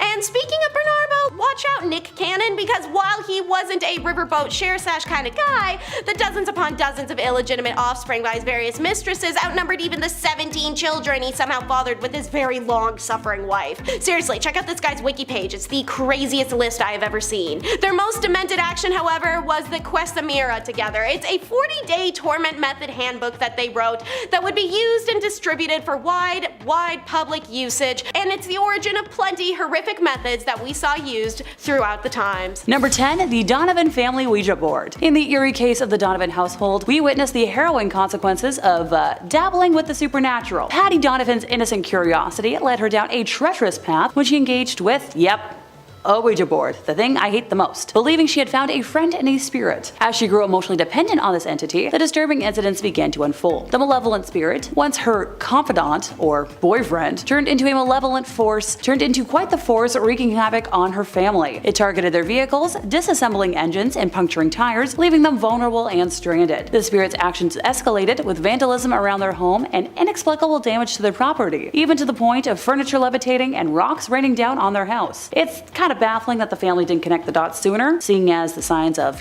chaos became increasingly apparent and obvious. Her dad, Ted Donovan's desperation led him to seek help from our favorite paranormal investigators, Ed and Lorraine Warren. Upon their arrival, they sensed a pervasive malevolence within the home, and the family's history with the Ouija board was finally revealed. The Warrens, realizing the gravity of the situation, initiated the process for an exorcism, which took a painfully long month to be granted. In the meantime, the entire family endured more torment and destruction at the hands of of the malevolent entities. Finally, on May 2nd, the exorcism took place, liberating the family from their demonic ordeal. However, they were left with a substantial financial burden due to the extensive damages inflicted upon their home. Let this be a lesson to you all. Please, please, please, leave Ouija boards alone. Please. Number 9, the Woodruff family. So this incident happened in St. Francisville, Louisiana, and in a home built in 1796 by General David Bradford on top of a formal burial ground, so brace yourselves. Our story begins with a newly married couple, Mr. and Mrs. Clark Woodruff. Mr. Woodruff was a cruel and harmful man and owned numerous slaves, which was the icky norm at the time, and one in particular that he liked to punish went by the name of Chloe. Now, Chloe tried to protect herself from the wrongful punishments by listening in on the Woodruff's conversations and modifying her behavior, which, hey, that's brilliant. Sadly though, one day after being caught eavesdropping, Clark had one of Chloe's ears cut off. The painful experience would stay with Chloe and inspire her to make plans for revenge. On the 9th birthday of the Woodruff's daughter, Chloe placed poisonous oleander leaves into the cake, intending to only get the family sick so she could nurse them back to health and, earn a favor with the family. Tragically, the dose was lethal, and it ended up killing the missus and the offspring. Now, while Chloe was punished fatally by the other slaves and her ghost haunts the home, the mirror in the front hall is cursed and has the spirits of Sarah and her 2 descendants trapped inside of it. People who look into the mirror ever since have reported feeling a sense of dread that stays with them past their visit, experiencing horrid thoughts and more. Look, I'm on Team Smash the Thing, even though I know that would technically make the world worse. So maybe just stick it in a closet somewhere, because it's just messing with every other family. Number 8, Annabelle. Am I biased because Annabelle has always been my favorite demonic artifact? Absolutely I am. Donna and Angie were student nurses and good friends who had decided to room together while in school, and for Donna's 28th birthday, her mom had gifted her a very large Raggedy Ann doll, something she was thrilled about. Hey, personally, I'd react the same way. Let the record know that I'm always down to accept gifts of dolls or plushies. Soon after adopting the precious doll though, Donna started to notice some weird behavior. She would leave Annabelle on her bed every morning behind her locked bedroom door, seeing her the same way with her arms and legs crossed, and would come home at night to Annabelle having moved rooms and in positions that weren't possible. She's described a few instances of the doll kneeling, and speaking from experience, stuffed dolls can't kneel without falling for more than like a few seconds. Donna and Angie then started finding notes left throughout the apartment, written on parchment paper in red pen, 2 things they didn't own. When Donna's boyfriend Lou started criticizing the doll, unexplainable handprints and scratches began appearing on his body. And that's when the girls made the decision to call the priest, who then brought in Ed and Lorraine Warren. They were able to calm down the entity enough to remove it from the home and transport her to the museum, where she resides to this day, but not without a couple of chaos events over the years. Number 7, Robert the Evil Doll. Hey, for starters, this doll only looks vaguely human. His nub of a nose looks like a pair of pinholes, and he's covered in brown little nicks, like scars. His eyes are beady and black, and combined with his malevolent smirk, it's terrifying to look at. Clasped in his lap, he's holding his own toy, a dog with disproportionate eyes and a too big tongue falling out of its mouth. The doll originally belonged to Robert Eugene Otto, an artist described as, well, eccentric. Neighbors of Robert used to hear him having a conversation with the doll, and this continued into his adult years. He brought it everywhere, and talked about it in the first person as if it weren't a doll, which I know, might sound kinda batty, but it's the best way to deal with cursed objects. Trust me, I'm talking from experience. The doll remained stored in the Otto family home until Robert passed away in 1974. After his death, a couple bought the house, and their 8-year-old found the doll in the attic. The young girl often claimed that the doll was trying to kill her, and it's now on display in a museum in Key West and is still believed to curse people. His last caretaker before the museum experienced him disappear and reappear as he pleased, along with hearing footsteps and giggling in the attic. Some claimed Robert's expression changed when anybody badmouthed Otto in his presence. Oh, and he's been responsible for a few car crashes, some divorces, and broken bones. So, good Robert, good doll, please. I don't need to be cursed. My life's crazy enough as it is. Number 6, another Ouija board incident. The story of Mark and his family's eerie encounter with a cursed Ouija board infested home in Australia is nothing short of a supernatural roller coaster. At first, subtle signs emerged, like their dog's reluctance to enter the house, which was dismissed as, a mere adjustment to the new environment. But things quickly escalated. Mysterious flooding in the laundry room, shattered light bulbs, and an overwhelming sense of unease in certain areas of the house signaled something far more sinister. The disembodied laughter, shuffling feet, and phantom voices only intensified their torment. Even visiting relatives experienced the unnerving phenomena firsthand. What's truly chilling is the revelation about the previous renter's involvement in seances and a messy divorce, possibly leaving behind a trail of spiritual chaos. Possibly. Maybe. Mark's mother's decision to consult a local pastor led to a grim revelation of multiple demonic entities lurking in their home. As the supernatural disturbances grew unbearable, the family decided to take action. The mom's brave confrontation with the paranormal, reading Bible verses aloud, was met with the spirit's fury, resulting in potential poltergeist activity. The climax of this terrifying tale came when the youngest member of the family miraculously survived a fall from an open window. This event was the final straw, prompting them to flee the cursed house without looking back. Once again, not to sound like a broken record, leave Ouija boards alone. Please. Number 5, a cursed painting. Technically, this item cursed enough households to be a top 10 list of its own, which is a nightmare for my brain. The tale of the crying boy painting is a chilling example of the inexplicable, a bizarre intersection of art and the supernatural that unfolded in the 1970s and 1980s. Bob Smith's childhood fascination with the seemingly, innocent painting turned into a haunting mystery when a kitchen fire devastated his grandmother's house, leaving only the painting unscathed. The eerie connection deepened when Bob later learned that the very same painting had caused similar tragedies in other households. Giovanni Bregolin's series of paintings, of which the crying boy was a part, became notorious. In 1985, the Sun newspaper in the UK published a shocking account of Megan Ron Hall, whose home was consumed by fire, with only the cursed painting surviving unharmed. What's truly unsettling is the firefighters' claim that he had witnessed multiple house fires, where everything was reduced to ashes except for copies of the crying boy. The widespread reports of similar incidents fueled the belief in the painting's curse, leading to a wave of fear and destruction. Ultimately, the Sun's bonfire of these paintings marked the end of their popularity, but a few copies still linger, carrying with them the ominous aura of the inexplicable. So, if you have one, burn it. Number 4, a conjuring book. In this perplexing case, the Foster family found themselves entangled with quite the evil artifact. Yep, a book to conjure evil things that, if you haven't guessed it already, brought malevolent forces into their home. The eerie events began when Lorraine Warren received a mysterious call from a Mrs. Sandy Foster in the middle of the night, only to have the phone connection mysteriously severed. The following day, Lorraine visited the Fosters and learned of the disturbing occurrences plaguing their household. Meg, the daughter, had unwittingly invited dark spirits by dabbling in the occult, and the family experienced a series of terrifying events. I'm talking the classic: faucets turned on by themselves, phantom footsteps echoed throughout the house, and strange lights and sounds plagued their nights. So, go Ed and Lorraine, they stepped in to confront the menacing presence. They discovered that Meg's bedroom was a hub of occult activities. Containing black conjuring candles, occult vestments, and ritual books. Ruh-roh. They sealed the room, removing the sinister artifacts, and as they worked to dispel the evil, they encountered a chilling telepathic feeling of dread and an inexplicable force preventing them from ascending any kind of stairs. Despite these challenges, Ed and Lorraine persevered. With holy water and prayers, they successfully cleansed the house of the malevolent entities. The case serves as a haunting reminder of the dangers of dabbling in the occult and potential consequences of summoning forces beyond human comprehension. See? I've told y'all.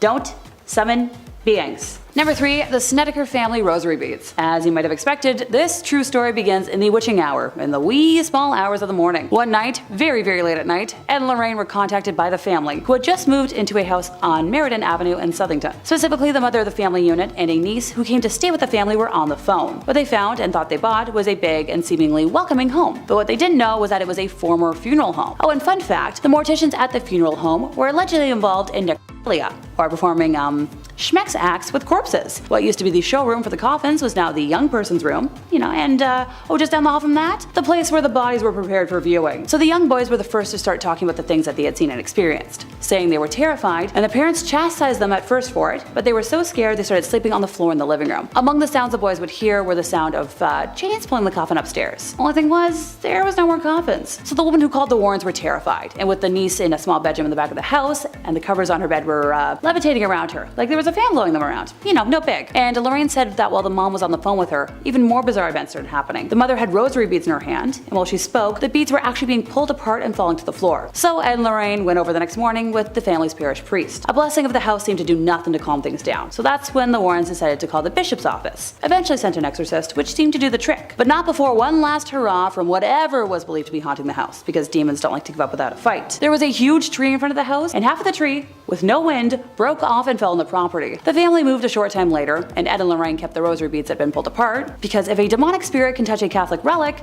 that's just a really bad thing. Number 2, Bathsheba's jewelry box. Soon after the Perron family moved into what they thought was a really fun home, strange occurrences began to unravel, initially dismissed as minor inconveniences. We're talking brooms moved on their own, and the young daughters started seeing apparitions. Carolyn Perron, determined to uncover the truth, delved into the history of the house and discovered a lineage plagued by mysterious and tragic deaths spanning spanning 8 generations. The most ominous presence was that of Bathsheba Sherman, a woman associated with witchcraft. Bathsheba's malevolent intentions became evident as the family's life spiraled into a nightmare. One harrowing incident involved Carolyn experiencing an inexplicable puncture wound on her calf, resembling a large sewing needle impalement. This unsettling occurrence was just one of the many tormenting episodes endured by the Perron family over their decade-long residency in the house. Thankfully, the Warrens got summoned to help the family, and they identified a cursed artifact, a mysterious box, which they believed acted as a conduit for the evil energy afflicting the household. So they took it with them. End of story. Thank goodness. Number 1. Don't open the box. In Jewish folklore, a dibuk is an evil spirit. Supposedly, a Holocaust survivor accidentally summoned the demon while using a homemade Ouija board, but managed to trap it inside a wine cabinet. Kevin Mannis bought the box at an estate sale in 2001 and immediately started having nightmares about an evil hag. Ditto for the friends who stayed with him. He gave the box to his mom, who suffered a stroke on the same day, and later owners have also claimed that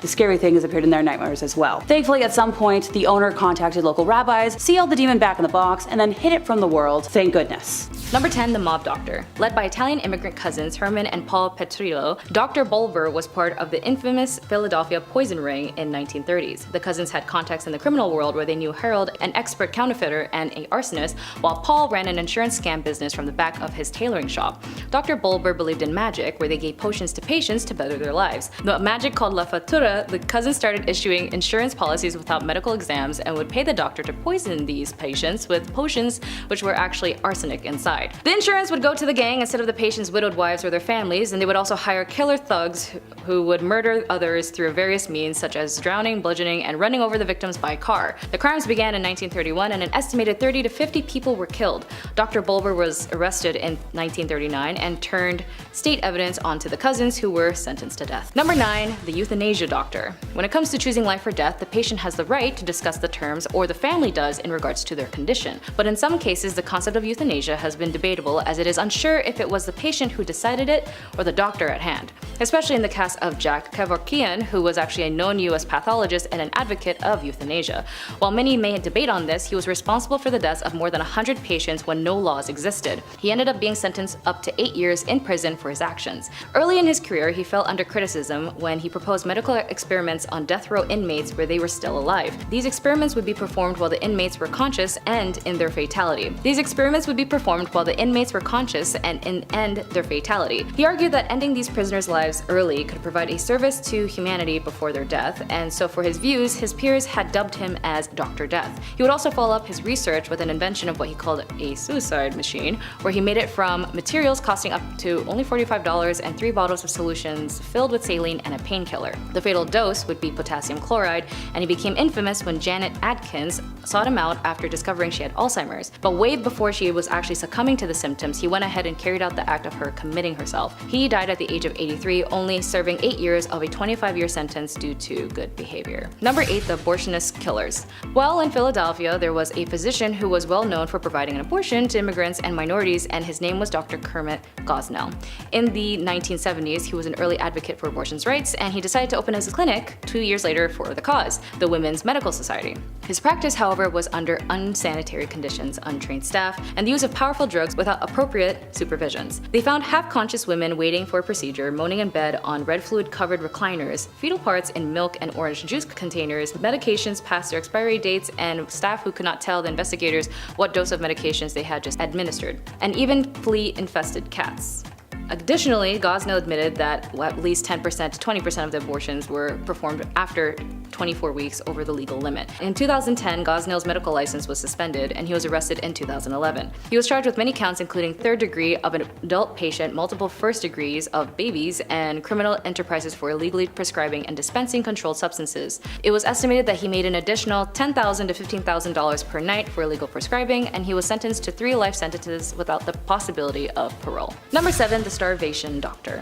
Although she was not a medical doctor, she received a license to practice medicine through a loophole that granted practitioners of alternative medicine.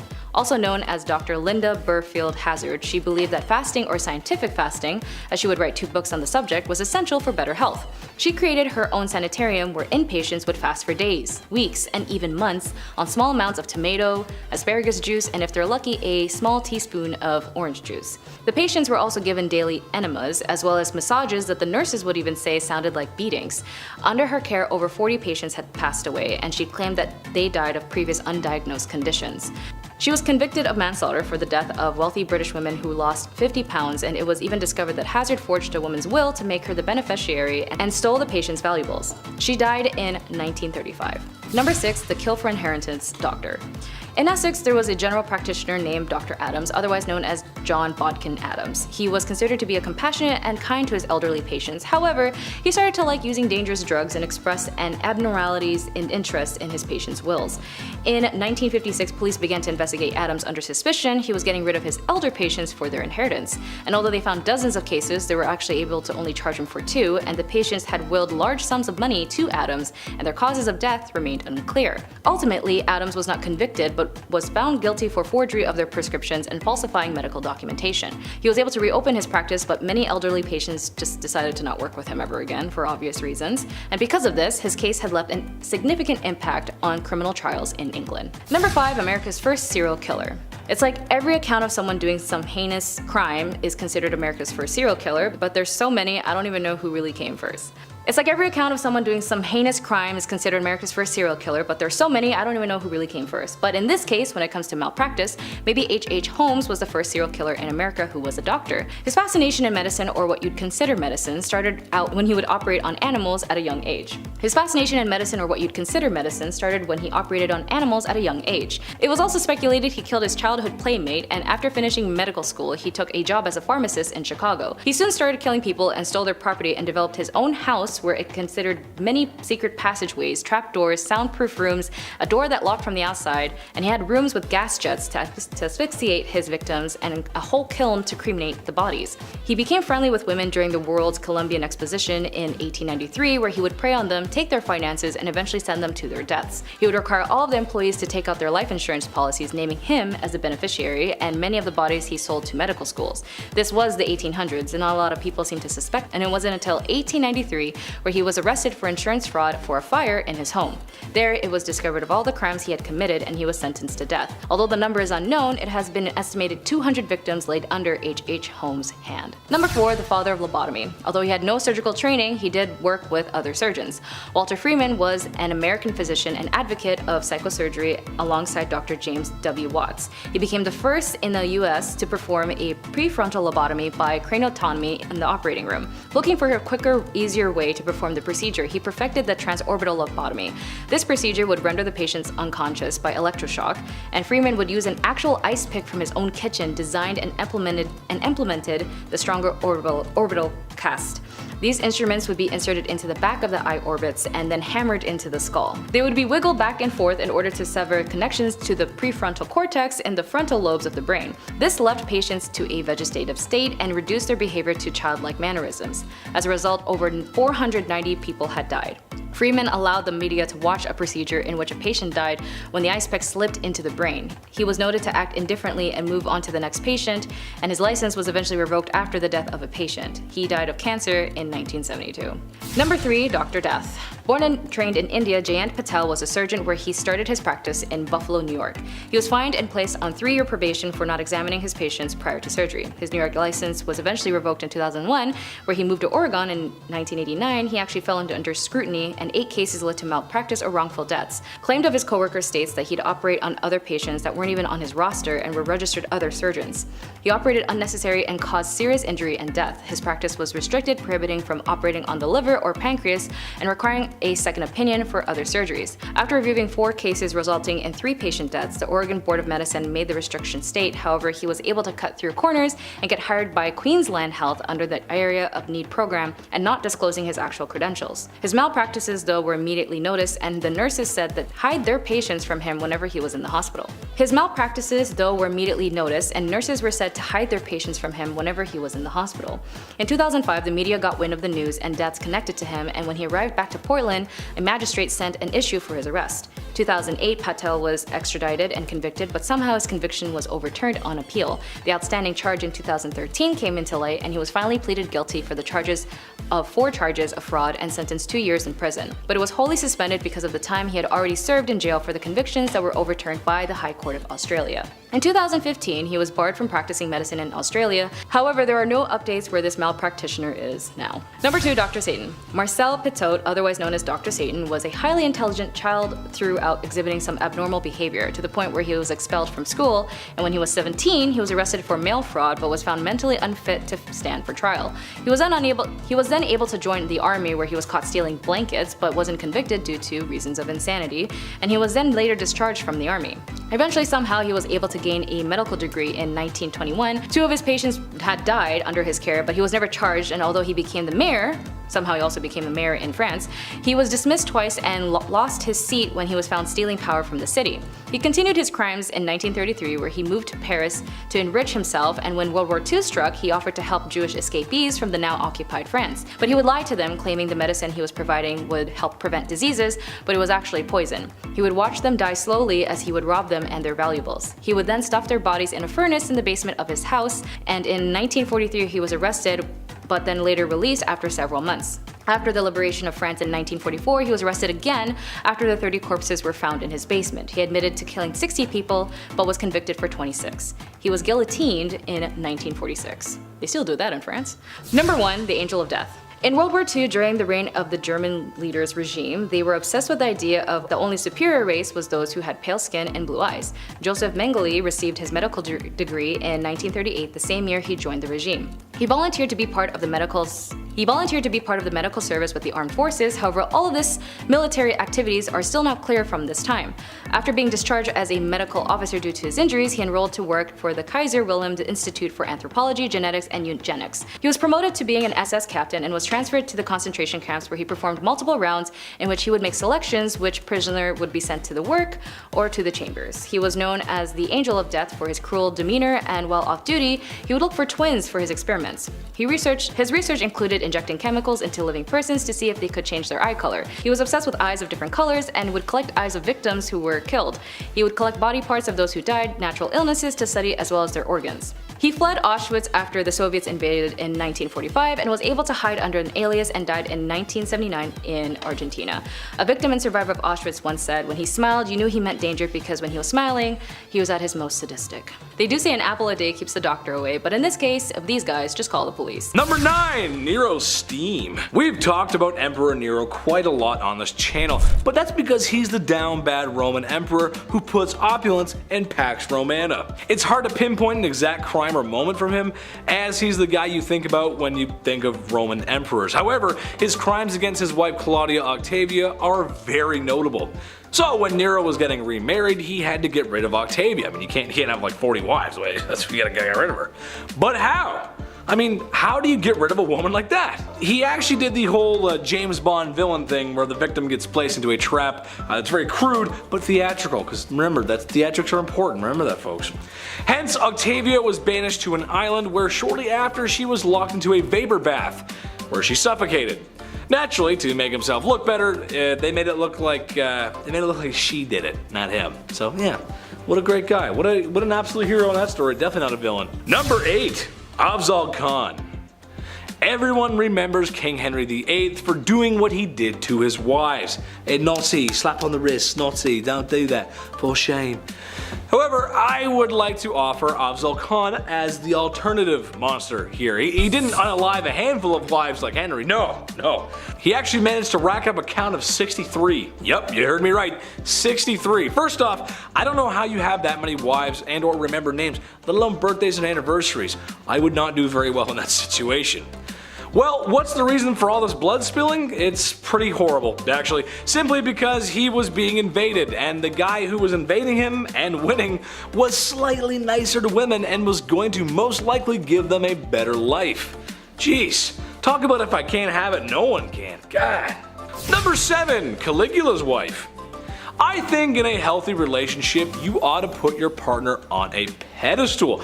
Maybe your partner is drop dead gorgeous, a promising athlete, or really enjoys building Legos. Nice TIE fighter, babe, way to go. Yeah. Emperor Caligula of Rome liked to put his wife on a pedestal, literally. And while on this pedestal, she was wearing nothing but her birthday suit. Oh boy. While all of his friends, politicians, generals got to gawk and stare at her, and in some weird goth power flex, he would oftentimes hold a knife to her and tell her that he could just end her life whenever he wanted because he can do that. Not to mention the guy had a complete narcissist complex, building statues of himself everywhere just so she can like, oh great, there he is again, it's him again. Number 6, Genghis Khan. I bring the man up again because he's responsible for so much loss, so much blood spill, so much pain. Sure, they were effective warriors and archers, but they were brutal, dude, especially him. They took what they wanted when they wanted, and it said that he was responsible for so many lives lost that it affected the carbon footprint of the planet. Dude, that's insane. That is literally insane. Also to note his treatment of rather, mistreatment of women. YouTube won't let me say much, but I can tell you that these ladies were not inviting him into their bedrooms. It wasn't good. As it stands today, because of his bedroom misconduct, his DNA still lives on. 5% of men worldwide share his DNA. Number 5, Pedro of Castile. Pedro of Castile was doing as the European monarchs do. Sometimes you gotta marry for alliances. Sure, it makes sense. Your kingdom is much less likely to get steamrolled by a larger kingdom if you have an alliance with fellow kingdoms, or the bigger kingdom itself, actually. Pedro of Castile married the young Blanche of Bourbon of France, and so Spain could just be a wee bit more snug, in case the English come over. You gotta be careful. But Pedro just wasn't having it. What he was having instead was a mistress named Maria. So instead of enduring a loveless marriage, he had poor Blanche locked away in a tower, just like Sleeping Beauty. Except a handsome prince was not coming to rescue this damsel in distress, but a man with a black hood and a sharpened axe. You know what I'm talking about. As Pedro had her unalived. I was gonna make a joke about Rapunzel and let down some hair so she could make an escape, but I mean that's just awful, really. Imagine being locked up in a tower for so long. Sure, I love the indoors, but you gotta let me out at some point, Chief. Do you think I get food delivery apps to work up in a tower? Because otherwise you have to let me out, dude. Comic-Con's coming. Anime Convention North's coming, buddy. I gotta go. Gotta get my Naruto on, bro. Come on, man. Number 4, hands-on funeral. This one's just gross. When you're in a relationship, it can provide you with some great things. Someone to go through life with. Companionship. Love. And if you're lucky, someone who's a good cook or a baker. Oh, love me some baked goods. However, also in a relationship, sometimes you do more than that. Sometimes you get a little close under the sheets, if you know what I'm saying. Take King Philip V, for an example, who loved loving his wife so much that, he just couldn't help himself, you know? Like, for instance, when his wife tragically passed away, he wanted one last ride. But he penciled in one more trip to Toe Curl City before she was laid to rest. God, that doesn't seem right, you know? That just let her go peacefully, you know? Let her just. Number 3, Lenin. Okay, while not a king in the most stereotypical sense, he did dethrone a king and made himself an autocratic dictator, which is basically a king just modern. Trust me, it is. Yep, trust me. In a nutshell, Lenin had been anti-royal for most of his life, but after some help from some sneaky Germans and other Soviets loyal to his cause, the Tsar had no choice but to abdicate, like I said at the top of the list. He abolished the Tsar's secret police and then put in his own.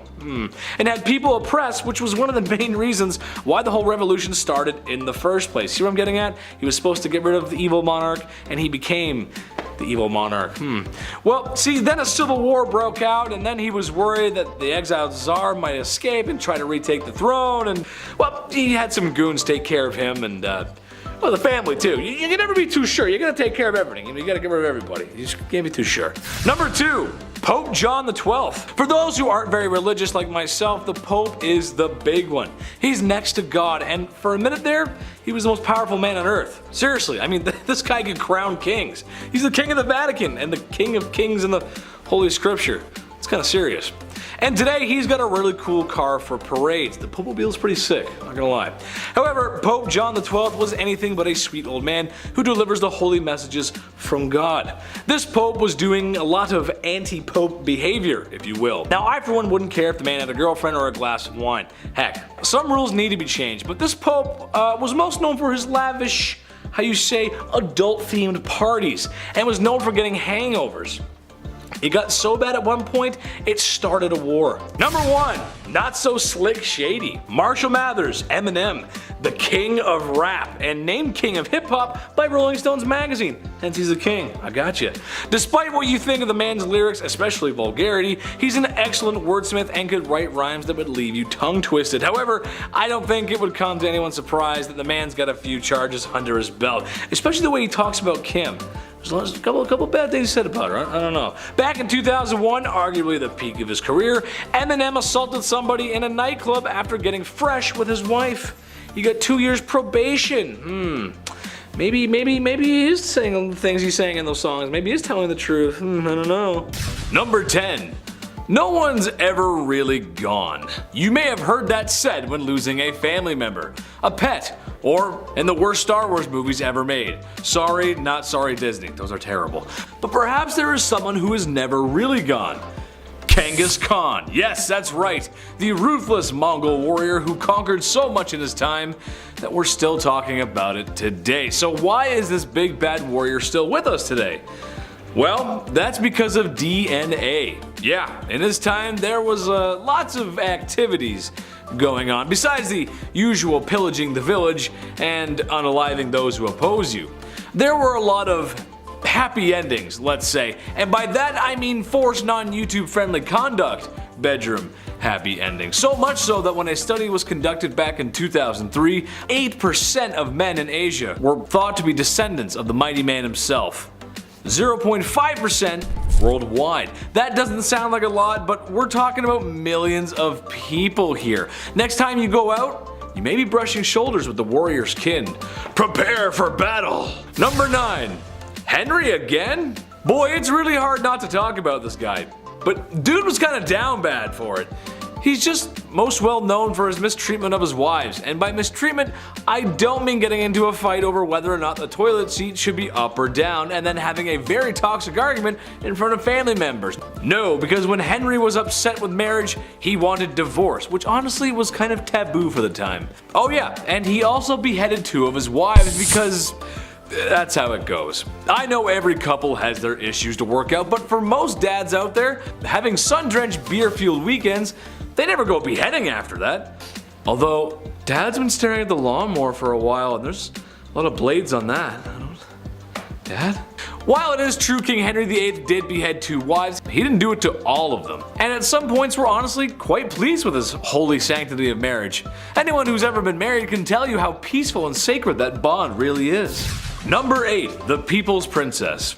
Okay, I know Prince Charles isn't exactly a king, but he is royalty, and the man kinda did Diana dirty. That's a quick and half put together allusion to a Michael Jackson song for the English majors and the audience. Being royalty isn't easy.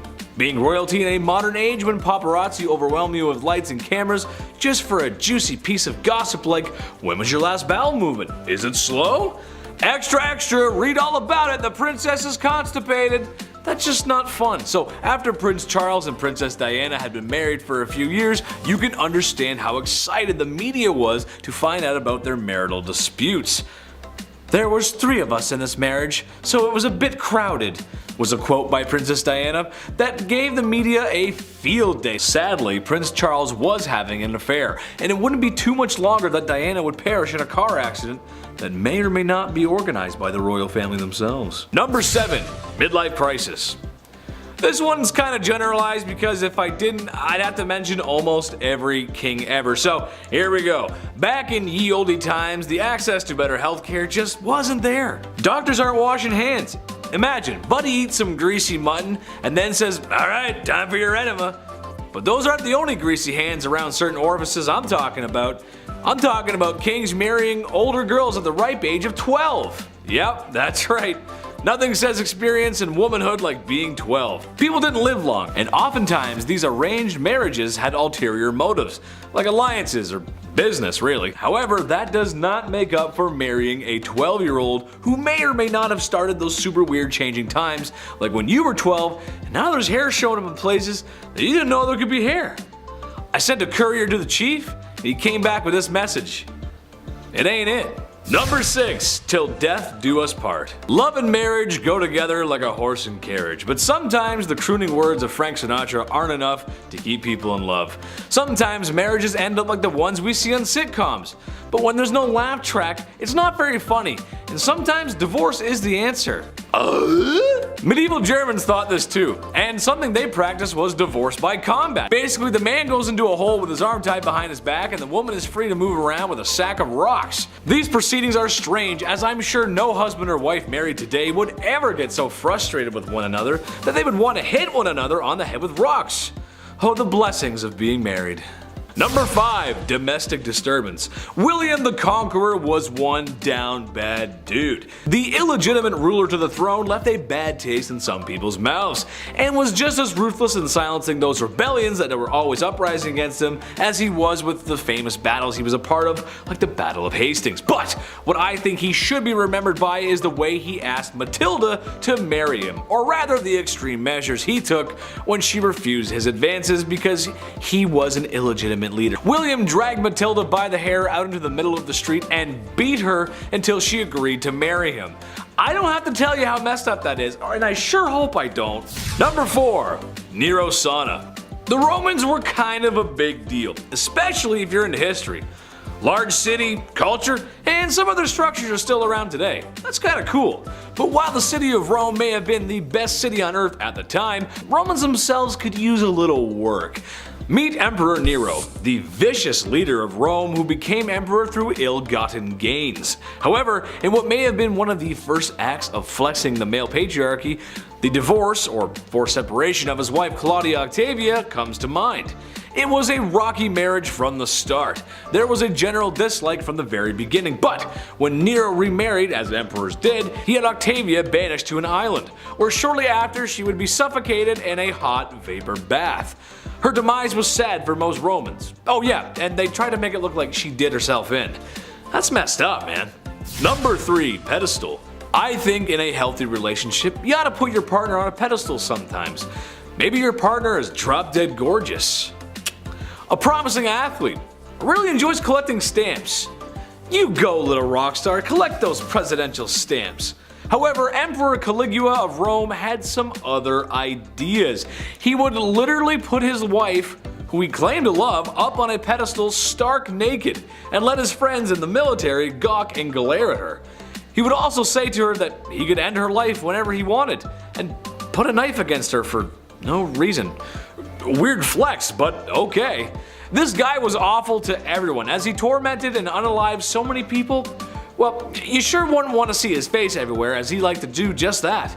Built statues of himself everywhere because after losing your family to his tyranny and looking at his wife, you need to know who's responsible for all this. That's messed up. Number 2, Duzong Duzong Duzong. That wouldn't really be a great fraternity name, would it? Well, the Emperor of Duzong of China would think differently, as when he was in charge, that's pretty much what the royal court looked like. Enough drinking to keep AA in meetings for 100 years, and enough ladies of the evening to... Well, I don't have a joke for this one, but there were a lot of them, trust me. Having massive parties like that and enjoying the company of other women is not how you respect your wife. To make matters worse, it seemed that too much partying may have been a bad thing. Who would have thought? As what he made up for in a fun weekend, he lacked in governing, as the Mongols were at his front door, or gate rather. Eventually, his empire would burn to the ground. All thanks to alcohol, and many women who laid down for their lives, literally. Number 1, side piece. Look, I enjoy the company of a woman just as much as the next king sits on his throne. But in my opinion, once you find a wife, it's time to settle down, relax, no more crazy parties like Duzong. This is another generalization, but every king did this. Every king in the past has had mistresses, as if that is a totally okay thing to do to your wife and oftentimes the queen of your kingdom. I'm a reasonable guy, so maybe I can see having your side piece waiting in the wings to be stage center, but it's never one, is it? It's always multiple. Ladies of the past, all I can say is make sure you give birth to a boy and watch your back. They're coming for you. Number 10. What a drag. Bachelor number 1. What would you do if I refused to marry you? Well, I would probably get quite violent and lead to the destruction of 10,000 lives at the Battle of Hastings. Might just drag you around by your hair and see where the night goes. William I, or more appropriate, William the Conqueror, was a fierce warrior and the first Norman king of England. Being the illegitimate child he was to the throne, some people didn't exactly respect the power moves old Willie was making. People rebelled, and he crushed them. Oh, and there was this one time that he fancied a woman named Matilda. Being the respected woman that she was, she declined Willie's advances. Willie, not taking no for an answer, promptly dragged her around by the hair until she agreed to marry him. Gee, what a swell guy. Number 9. Let them eat cake. France had seen better days in the 1790s. People were starving, the economy was bust, and for some reason the poor citizens were being taxed the most.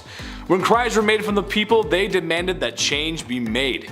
King Louis XVI, being the great leader he was, he listened to the people and there was no problem ever again.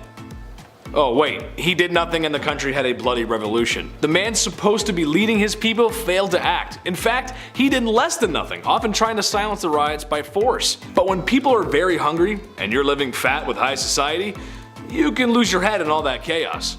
While the famous quote, "let them eat cake," may not have actually been said, it's a good reminder of the disconnect between the upper class and poor. Leaving your people to starve isn't the best idea if you want to be a king for a long time. Number 8. Cashback. King George III had a simple ask of the American colonies. Right then, we just saved you all from the French and Indians, so now it's time to do the right thing and pick up the bill. Britain introduced new taxes on the colonies in order to pay back what it had spent on the previous war. But in reality, he was asking the colonies to pay up without much in return. Basically, I'm the king, I saved your skins, give me more money, which most people at the time couldn't afford. And I'm still gonna boss you around. The British Empire may have been victorious, but it was the colonists who felt all the effects of the war and the economy. This happened multiple times before some patriots had had enough and decided to act. And what he did when the people he was forcing to give money spilt a little tea? Well, he sent British troops for a semi-friendly military occupation. I hate to loan this guy a nickel. Number 7. Terrible Ivan. He wasn't called Ivan the very friendly and generous and would for sure never cause any harm to anyone ever. He was Ivan the Terrible, and for good reason. His actions are very unholy. Let's start with the fact that he killed his son's pregnant wife. And when his son came to confront dear old dad, his son was struck with a pointed staff, killing him in a fit of rage. A legend tells us that once St. Basil's Cathedral was finished construction, he was so pleased with the architect, to reward him for such magnificent work, Ivan gouged his eyes out so that no one would ever design something so beautiful again. His paranoia also caused the slaughter of Novgorod, where after he was done claiming thousands of lives, he burned all the fields just for good measure. Wouldn't want all those dead people farming without your permission. Should we tell him about the other world monuments? Number 6. Off with her head! Henry VIII is more well known for how he treated his wives more than his leadership. With a reign of over 20 years, the man had a few wives. 2 of his wives were executed for ridiculous reasons, another was divorced. Turns out, actually, the church wouldn't grant that divorce he was looking for. So Henry went and did the next best thing. He broke away from the Catholic Church and dissolved the monasteries, taking their wealth and redistributing it as he saw fit. Nothing is unholier than trying to get away from the church. Historians believe that his divorce actually led to the English Reformation. Number 5. Nothing left. Alexander the Great was an excellent warrior for his time. Having conquered so much at a young age is really quite impressive. His empire stretched from Greece all the way to India. For a history class or a good book, this is fine, but in reality, he was a conqueror. The places he was marching into weren't exactly happy to have spear-wielding visitors. He laid siege on multiple cities, executed those who defied him, and sold people into YouTube's least favorite S-word. Just about checks off everything a guy needs to be considered a tyrant. History remembers his conquest, but I for sure will not forget how brutal conquerors can really be. Number 4. Chop chop. While Maximilien Robespierre was not a king in the monarch sense, he did hold a lot of political power in France when the political climate was quite messy. Plus, France was at war. But even messier than that is the way he dealt with citizens who were deemed anti-revolution, by sending them to the guillotine. Within a 1-year period, he sent 17,000 people to their dooms via the National Razor, or as it became to be known. He even began practicing deism, something he called the cult of the supreme being. And if you know your history, you know that you can't get away with that forever. And with some sweet poetic justice, Robespierre was sentenced to the guillotine. Number 3. All my friends are dead. Usually when people expire, the human thing to do is bury said lifeless human. It's just what we do. But apparently Ferdinand I of Naples did not get that memo, instead taking a page from Night at the Museum. No, this is not a cute comedy movie starring Ben Stiller, but in reality a complete horrifying nightmare. Ferdinand took the saying, "keep your enemies close," a little too literally, as his favorite form of punishment was to mummify his enemies, which, let's face it, if he's a king, there's gonna be plenty. And he would like to display these mummies in what's probably the coolest place to be if you're into that weird goth stuff. He did keep some alive in the dungeon, but he much preferred his guests embalmed, where he would have them dressed up on display, just as they were before making the mistake of crossing Ferdinand. Now, what's the point of having that hardcore collection if you're not going to show it off? Well, he did. To the people he suspected of treason, which, in a place like that, treason leaves your mind pretty quick.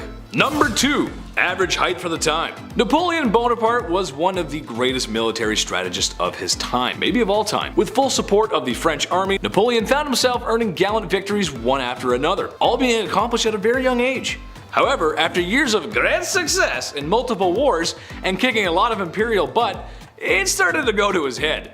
Shortly after the coup that overthrew Robespierre, Napoleon had gained enough support to claim himself as the Emperor of France. With said power, dissolved the freedom of press, reduced the rights of women, and oh yeah, he was at war with most of Europe for years to come. While his military victories cannot be understated, his rise as a tyrannical dictator makes him very unholy. Number 1. Dracula. There's been a lot of unholy things said here today, but old Vladdy takes the cake. What he lacked in land and power, he made up for in his brutality. As the legends go, Vlad was creative in his punishments, and was well noted for his human art pieces.